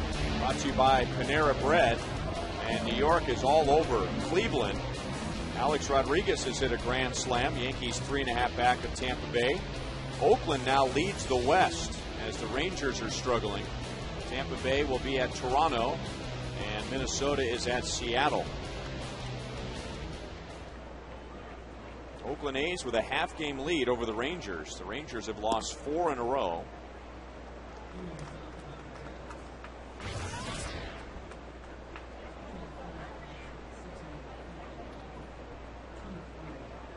Betancourt is grounded out to short and struck out.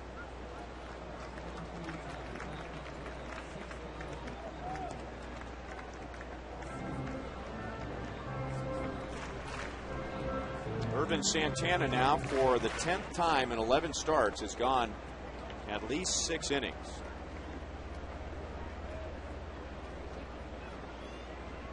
Trying to win his 5th of the year and his 4th in a row.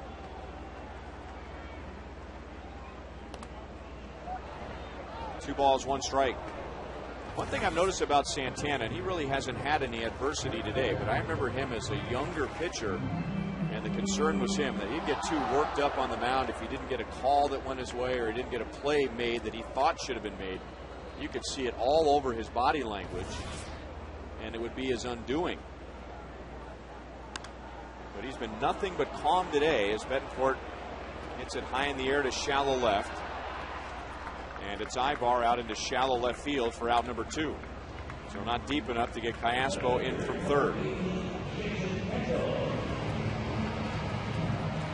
You know, you like to think with young pitchers, then having Mike Butcher as his pitching coach, through the minors and then into the major leagues, that has to help a little bit. And then also being in a position where you're around so many veteran guys, like Vladimir and Abreu and Torrey Hunter. All those guys can really help you in that maturity process and how you should really act in those situations, how hitters feed off your body language and things like that. Kevin Jepson warming up as Santana is moving up on 100 pitches.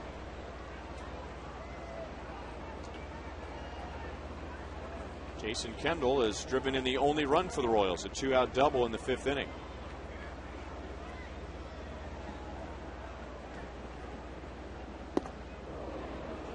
Almost took it on the elbow.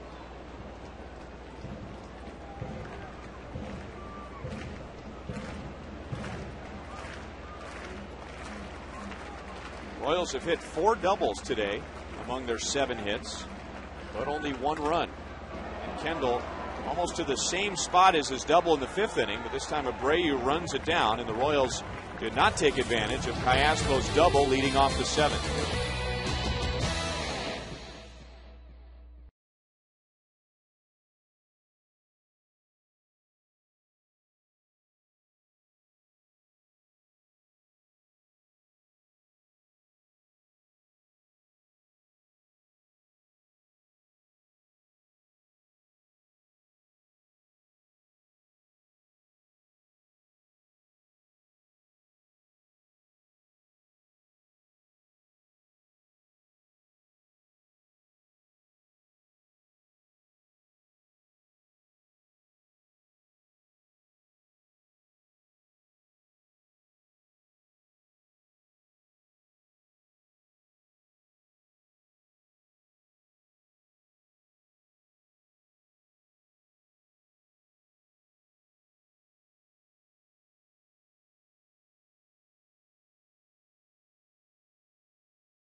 And the Angels at Kauffman Stadium in Kansas City.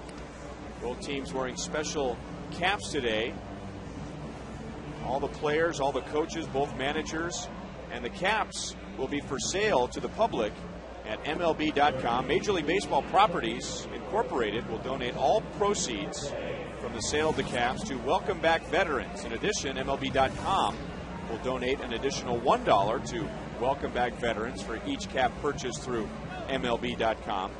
And since this effort began in 2008, Welcome Back Veterans has awarded $8.3 million in grants to 30 nonprofit agencies across the country targeting veterans and their families' greatest needs. So Victor Marte in our Chevrolet call to the bullpen takes over in the 8th inning. Luke Hochevar goes 7 innings, so he's gone at least 7 in his last 3, but today hit for 5 runs, 9 hits. He did tie a season high with 7 strikeouts, but departs with the Royals down by 4.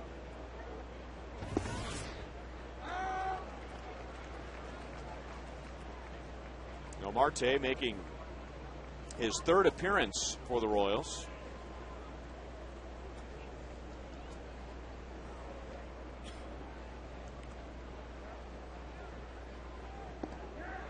Rivera way out in front, very unhappy with that effort. Looked like he had decided he was going to swing before the pitch even left Marte's hand. Rivera's home run back in the 2nd inning ended an 0 for 21 for him. So he was dying for a hit, and he ended that streak with a flourish.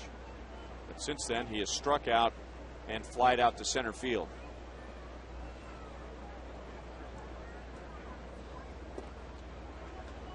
Marte started the year in AAA, pitched a handful of games for the Royals last year, and then was called up at the end of April when John Parrish went on the DL, pitched 1 game, and then was sent back to AAA when Chris Getz came off of the DL. And then with Gil Mesh going on the disabled list just a couple of days ago, Marte called up again from Omaha. The one thing about Victor, Ryan, he's got to keep the ball down. And you see these last 2 sliders he's thrown. I mean, they've been off the plate right away, and Rivera's just sort of checked the swing on him. When he pitches down and can get that slider somewhat on the plate to make it enticing, then he can get that hitter to chase. But that 1 walk per inning pitch, that's when he's got to get away from coming out of the bullpen. Down and away again, and not close, 3-2.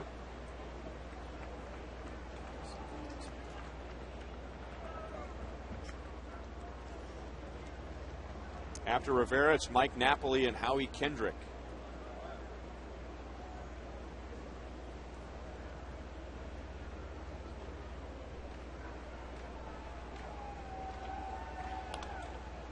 just barely got a piece. Marte, originally from the Royals organization back in 2001.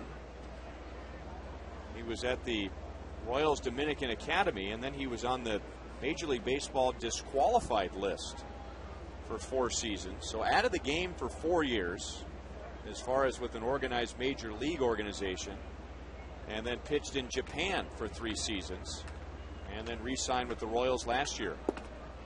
And a leadoff walk to Rivera.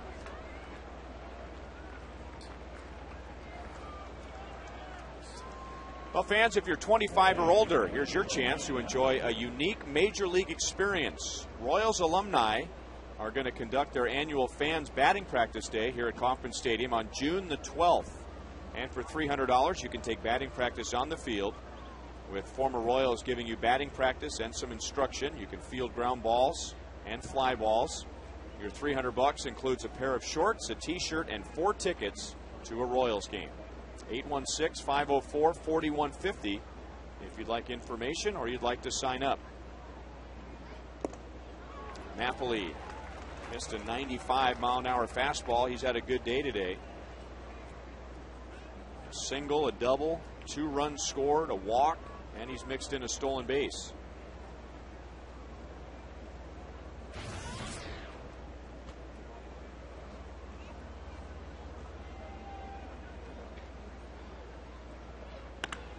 That ball is hit very high to deep left center field. Meyer fighting the sun at the wall, leaping, and the Angels have hit their 3rd home run of the day.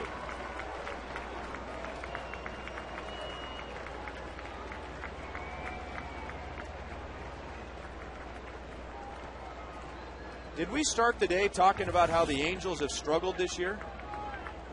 We talked about it. Which Angels were we talking about? Well, probably the ones prior to the day before yesterday. I mean, he really jumped all over this ball. I mean, he hits them high when he hits them, and this ball just kept going and going, and it got up in that jet stream in left center field and just continued to go.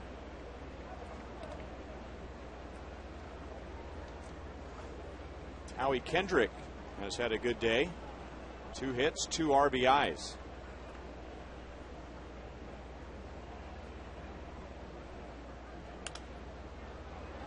Off the end of the bat, and to Jesus, with the sun reflecting off of his sunglasses, retires Kendrick, and that is the first out of the 8th inning. The Angels started the season at 3-7, and they had a 5-game winning streak, so that seemed like the end of that. They were 1 game above 500. But then at the end of April and early May, they went on a long road trip. They went to Detroit, they went to Boston, and they went to Seattle. And they lost the first 7 games. So that's what they're trying to recover from. And at that point, they were 12-18. So the Angels went to Boston. They were swept in 4 games. The Royals just split 4 games in Boston. The Angels still below 500, but as we said earlier, they're only 2.5 back of Oakland with a lot of season left. But you go up and down the statistics. I was looking at this earlier today. I mean, they're 10th in the league in hitting. They're 7th in the league in stolen bases. They're usually among the league leaders there. 2-1 on Rob Quinlan. On defense, the Angels have committed the most errors in the American League. They have the 12th highest ERA. They have walked the most hitters. So you put all that together, and then all of a sudden you start thinking, well, they're lucky to be just 2 games under 500 because there really aren't many positive statistics among those, but maybe now's the time that the Angels are going to start warming up. Well, that's part of Mike Scioscia's frustration is that he knows he's got the right people to get the job done. They've all been around a little bit and haven't gotten it done, and that's being 2.5 games out. That's the optimism that he has, that one day he wakes up and everybody puts it all together, and then they start moving in the division. But right now they're on this trip is like a 14-day road trip for them, so they got to really play well before they get back home.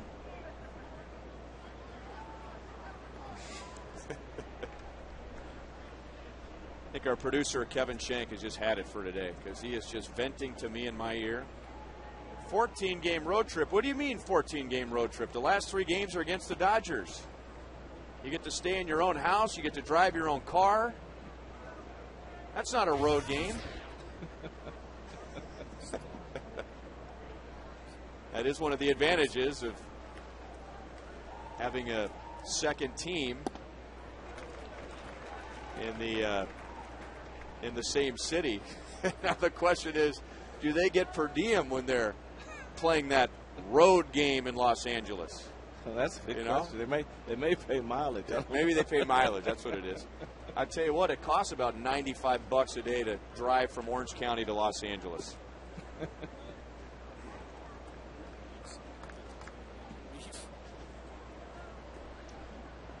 Ibar 1 for 3 with a double and a walk, and he has driven in a run. So a good day for him, but a far cry from what he did to the Royals last year. He just ate up the Royals, hitting .529 against KC, and he loves to hit here in Kansas City. He's about a .430 career hitter here at Kauffman Stadium. Well, the Angels, you remember last year, whenever they come to play or we go to play there, you know that when they come to the game, usually speeds up. You know, usually they don't waste any time getting on base, stealing bases. They hit and run with runs on first and second. They did a lot of things offensively that they aren't doing at this particular time. And Ibar almost beat the throw from Aviles. The inning is over, but the Angels add 2 more, and now they lead by 6.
Joins me up in Rivals. We'll take a look back at the highlights of this game. Angels able to string some key hits together. Royals not able to do that against Irvin Santana. Plus, for the first time all year, Luke Hochevar bit by the home run bug. We'll talk about that.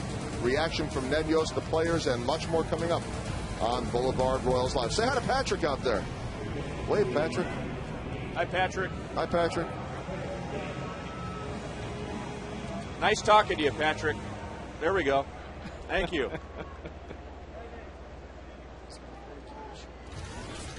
With a Harry Carey t-shirt on. We're going to make him sing Take Me Out to the Ball Game. That'd be great. He keeps ignoring us like that.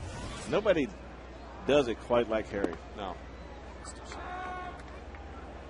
Chevy called to the bullpen, and it's right-hander Kevin Jepson in for the Angels. So Irvin Santana gives up 1 run, 7 hits, and 7 innings, going for his 4th consecutive win. Posednik with a running swing bunt. Down 0-2. Scott singled in the 3rd inning.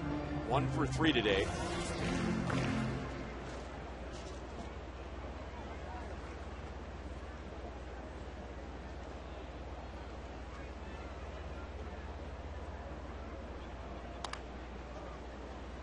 Behind the bag and just foul. And I mean just foul. With the Angels bullpen taking over, it calls to mind one of the most important keys for the Angels last year against the Royals. We told you earlier that these two teams hooked up 10 times last year. The Angels won 9. And the facet of their game that stood out the most was the bullpen. The Angels' bullpen ERA against the Royals last year was 0.31. And the Angels and the Royals actually played quite a few close games for about 6 or 7 innings. The Angels' bullpen thrived, and the Royals' bullpen struggled in the later innings. The Angels outscored the Royals from the 7th inning on last year 25-1. Jepson with a good start to his outing. And Posednik is 1 for 4. So we know very well this year the importance of a bullpen and being able to close out the last 3 innings. But no better example of that last year than the Royals and Angels series. Now this year, a little different story for the Angels. They have the highest bullpen ERA in the American League. So yet another reason why the Angels are 2 games below 500, with June the 1st being tomorrow. You know, one of the scariest things about being a good ball club and being under 500 but just being 2.5 out, the danger of that is looking at the paper every day and says, we're just 2.5 out. But you don't really you never really turn the corner. You're just sort of going along at that same pace and waiting for the division to come back to you, and rather than going out and correcting some of these things and then taking the division, away from everybody else. That's interesting, Frank, because the team that's leading right now, Oakland, nobody picked Oakland to win that division. That's a very young team, and I think most people expect that they're going to come back down to earth at some point. The Rangers have had a good start. They're slumping now. Mike Avila's 0 for 4 with a couple of strikeouts today, and now Jepson has struck out his first 2 batters. So what you're saying is maybe if there were teams above the Angels that were playing a lot better than they are, and they were 5 or 6 games back, there would be more of a sense of urgency. Well, you at least have that thought in mind as a player, because if it's not, I know in Mike Scioscia's mind, he's waiting for him to get it together and move forward. But in the player's mind, sometimes it's easy to go out and play and lose a game and then look at the standings the next day and say, oh, good, everybody lost, we're still 2.5 back, rather than taking it the other way and saying, look, we can win this division. We just got to pull it together and take it. We're an experienced team. We should know how to do it, and just getting out there and getting it done. You got Oakland, who is not an experienced team, and they're saying, hey, we got a chance. These guys don't want to play. We'll play harder than they are, and everybody else is waiting for things to come to them where they're going out and making it happen. So the Angels, Seattle, Texas, they have to continue to make this thing happen if they want to win, while Oakland can just slide right by them because everybody says we got the team to do it, but it's not getting done. And now we're 2 months into the season. 2 hits for David DeJesus today, and his only out was a sharply hit ground ball to second base.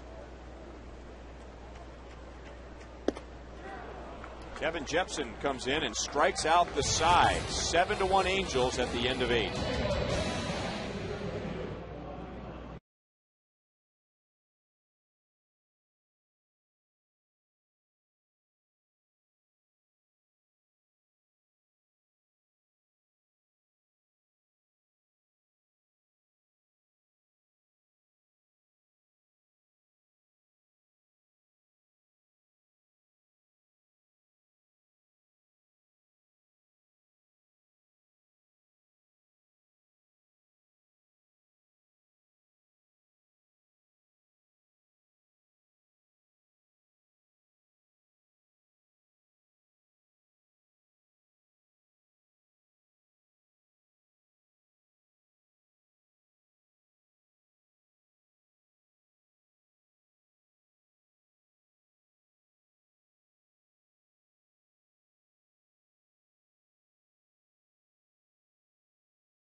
today's Miller Lite Taste Greatness Moment.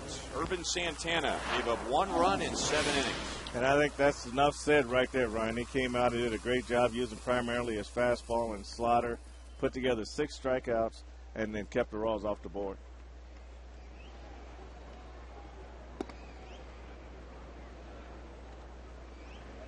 Joaquim Soria to get some work with the Royals down by 6. He'll get Izturis, Abreu, and Hunter. 5 of the runs charged to Luke Hochevar, who goes 7 innings. And then Victor Marte allowed 2 runs in the first. The Angels have hit 3 home runs. And Izturis hit his first of the year in the 3rd inning. A slicing fly ball off the left field foul pole.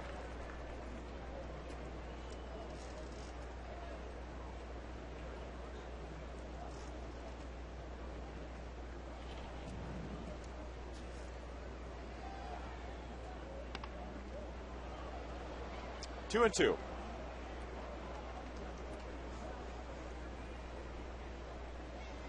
Soria didn't have a save last year against the Angels, and remember the Royals only won 1 game against the Angels, but he pitched 4 games, didn't allow a single earned run, and struck out 7.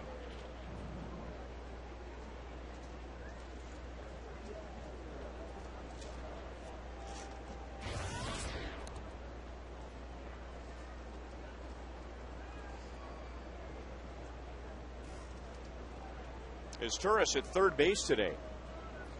Mentioned it earlier with the Angels turning 3rd base over to Brandon Wood, who's been a prospect for several years. Sean Figgins moved on to the Mariners. But Brandon Wood, before going on the disabled list, was hitting 156 and then had a hip flexor issue, so he is out now. And Izturis, who can play all over the field, moving over to 3rd and becomes very much like a Sean Figgins type of a 3rd baseman. Whereas Brandon Wood would be more of your traditional 3rd baseman. Big guy, strong arm, big time power. Well, that's just the versatility of their ball club. And you're right, Izturis is just like Figgins at 3rd base. He plays good defense and puts the ball in play, runs good. DeJesus runs that drive down in right center field. 1 away in the 9th inning. Let's take a look at today's Chevrolet play of the game. Well, this is against Victor Marte back in the 8th. Mike Napoli, he does a great job of just getting the ball in the middle of the plate, and he drove it in the left center field for a 2-run homer. So the Angels with 3 home runs. And that one turned a 5-1 game into a 7-1 game. Ball 1 to Bobby Abreu. Abreu has lined to center field. He is flied out to deep center field. And he is lined to left field on a nice play by Scott Posednik. So 3 good swings, but he is 0 for 4.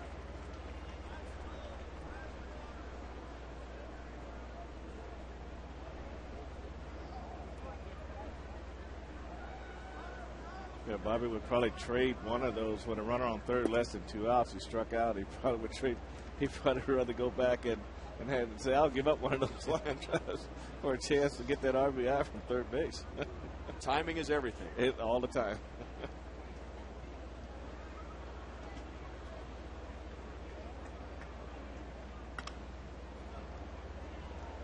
Two balls, 2 strikes.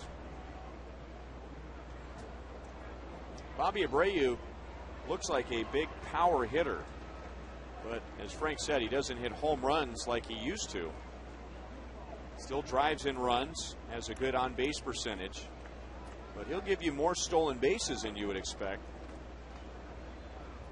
He's had at least 20 stolen bases for 11 straight years, and now he finally gets his first hit after banging the ball around Kauffman Stadium all day. A 1-out double against Joaquim Soria. Let's show you how good a hitter he is. He really does a good job on his curveball. His curveball really doesn't come in like Joaquim wants it to. So he kind of squirted out, even though it stayed out over the plate. he just stayed right with this pitch and drove it in the left center field.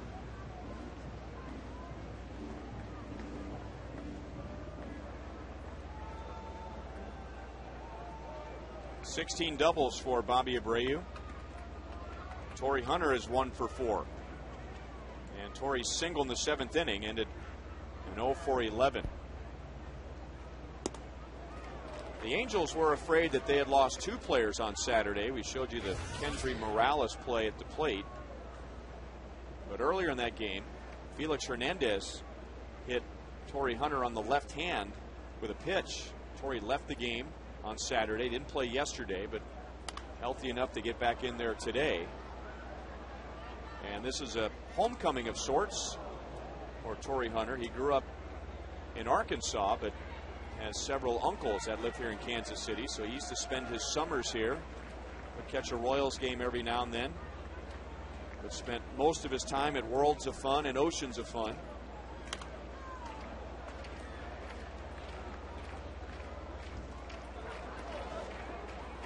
Torrey Hunter made one of the best catches I've ever seen by a center fielder here when he was playing for the Twins on a cold night. The Royals and Twins were hooking up very early in the season. Eric Milton against Dan Reichert, and Brandon Berger hit a ball to straightaway center field, and that's back when the walls were, what, 9 feet high. And Torrey Hunter on a cold night, dead sprint to the wall, running and leaping, got his glove over that fence, and it was taller than it is now.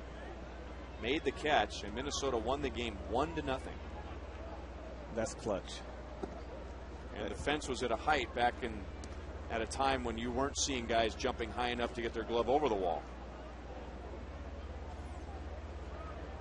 This was against Felix Hernandez on Saturday, and that's pretty flush. It's one of those late running fastball that's kind of pitches that Jose Guillen's been getting hit with, the ones that start out over the plate and they commit and the ball comes in. And Torrey at odds with home plate umpire Brian Runge. 2 down. We take a look at Fox Tracks on this pitch, and the ball had a lot of run to it, and it did run in off the plate. So Torrey Hunter definitely had a beef with that one. But you recall his play on Miguel Olivo last year, and out there to save a game for the Angels. I sure do. May the 10th. Well, Ned Yost doesn't want Joaquin to throw too many pitches, so he's not available for the rest of the series. So Brad Thompson takes over with 2 outs.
Anywhere was last May, and this was in the 9th inning against the Royals, against Miguel Olivo. Read his lips. That's what I'm talking about. And here's what he had to say to his teammates. That's what I do, baby. That's what I do, baby.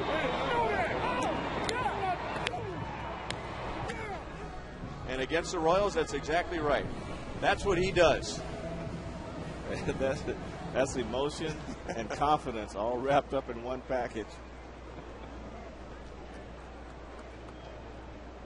He is definitely one of the bright lights in this game. Kevin Shank reminding me that every time his team is in town, he takes players to the Negro League Museum here in Kansas City. Just a great guy. Brad Thompson, a rough day yesterday. Maybe he can put that behind him, getting the final out at the top of the ninth.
People who did not buy tickets before they got to the stadium, people who purchased tickets here at the stadium, 6,809, and that's a season high. So some fans thinking that today was a good day to come out and watch the Royals. Royals playing better, coming off a 2-2 road trip to Boston.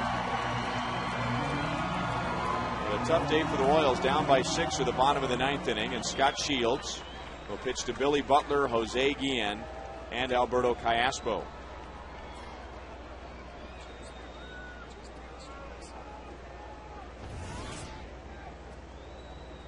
Scott Shields replaces Kevin Jepson, who threw 11 pitches.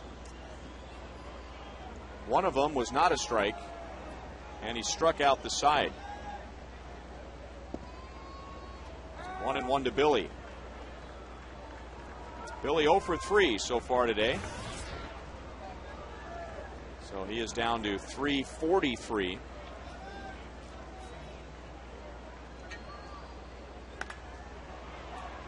One ball, two strikes.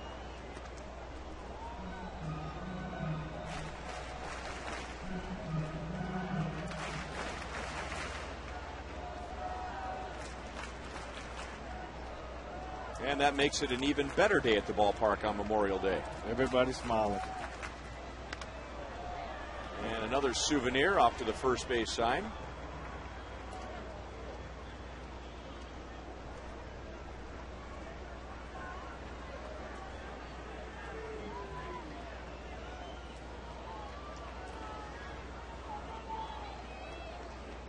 We were talking about the Angels bullpen, and Scott Shields has been in that bullpen forever, but last year had left knee surgery, so they had to get through a lot of the season without him. He gets Billy looking, so the Angels bullpen has faced 4, retired 4, and it's been an easy day for them.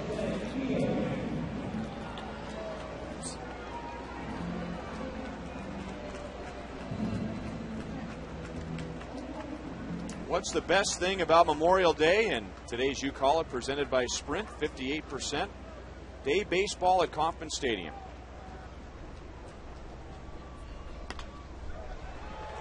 Through the left side.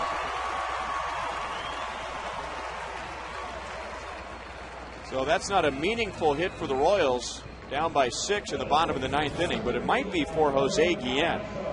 With 3 strikeouts today, he had been 0 for 15, so he puts an end to that, and that'll give him a little better feeling when he comes to the ballpark tomorrow. Well, I tell you, man, when you get 3 strikeouts in a ball game, you get a base hit. He's all smiling. See, he's smiling right now, and if he doesn't get a hit right there, it's a total different personality.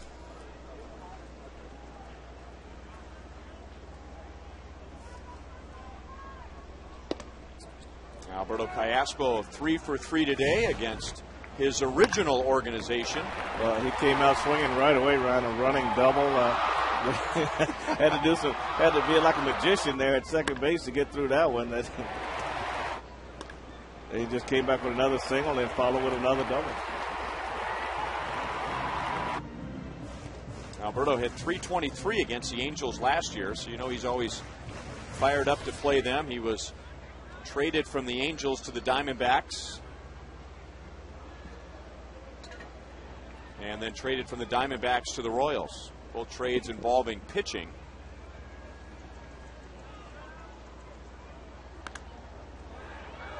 At a play.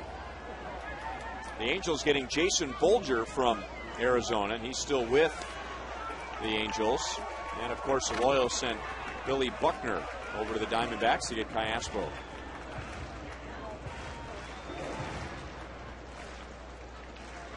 So Alberto, after falling to .287, going 2 out of 18 in Boston, 3 hits today, and now he's up to .298. So it's still early enough in the season where a good day will spike the batting average. And he is down on strikes. Angels bullpen have faced 6 and struck out 5. Scott Shields, that last pitch to Callaspo, I mean, that ball had some run to it. He could have chased that one all day and never caught it with that one.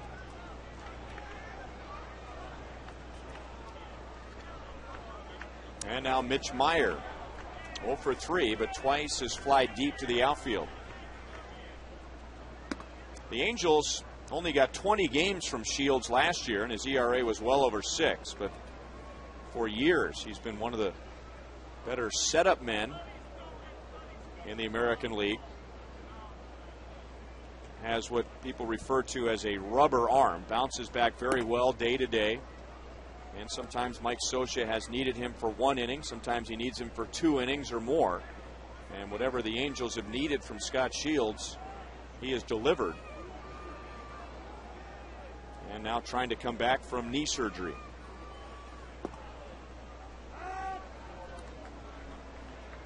There have been several years when the Angels have been dominating their division and have been very deep in the bullpen that teams have called the Angels, maybe looking for a closer and trying to take the Angels setup man and turn him into a closer, but Scott Shields has simply not been available.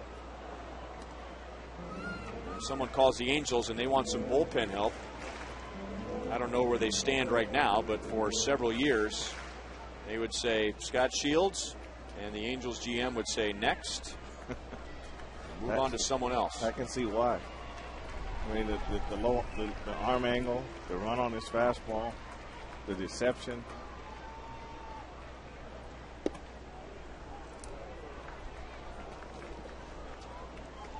The surgery for Shields was on his left knee, so that is his front leg, and he kind of throws across his body. He's a very awkward delivery, so you could see over the course of several years of pitching that would put a strain on the knee. As Meyer pops it up to the left side, Ibar wants it, he's got it, and game 1 goes to the Angels. So the Angels are 26 and 27, and the Royals have lost the first game of this week-long homestand, and they dropped to 21 and 31. 7-1 Angels. We'll be right back.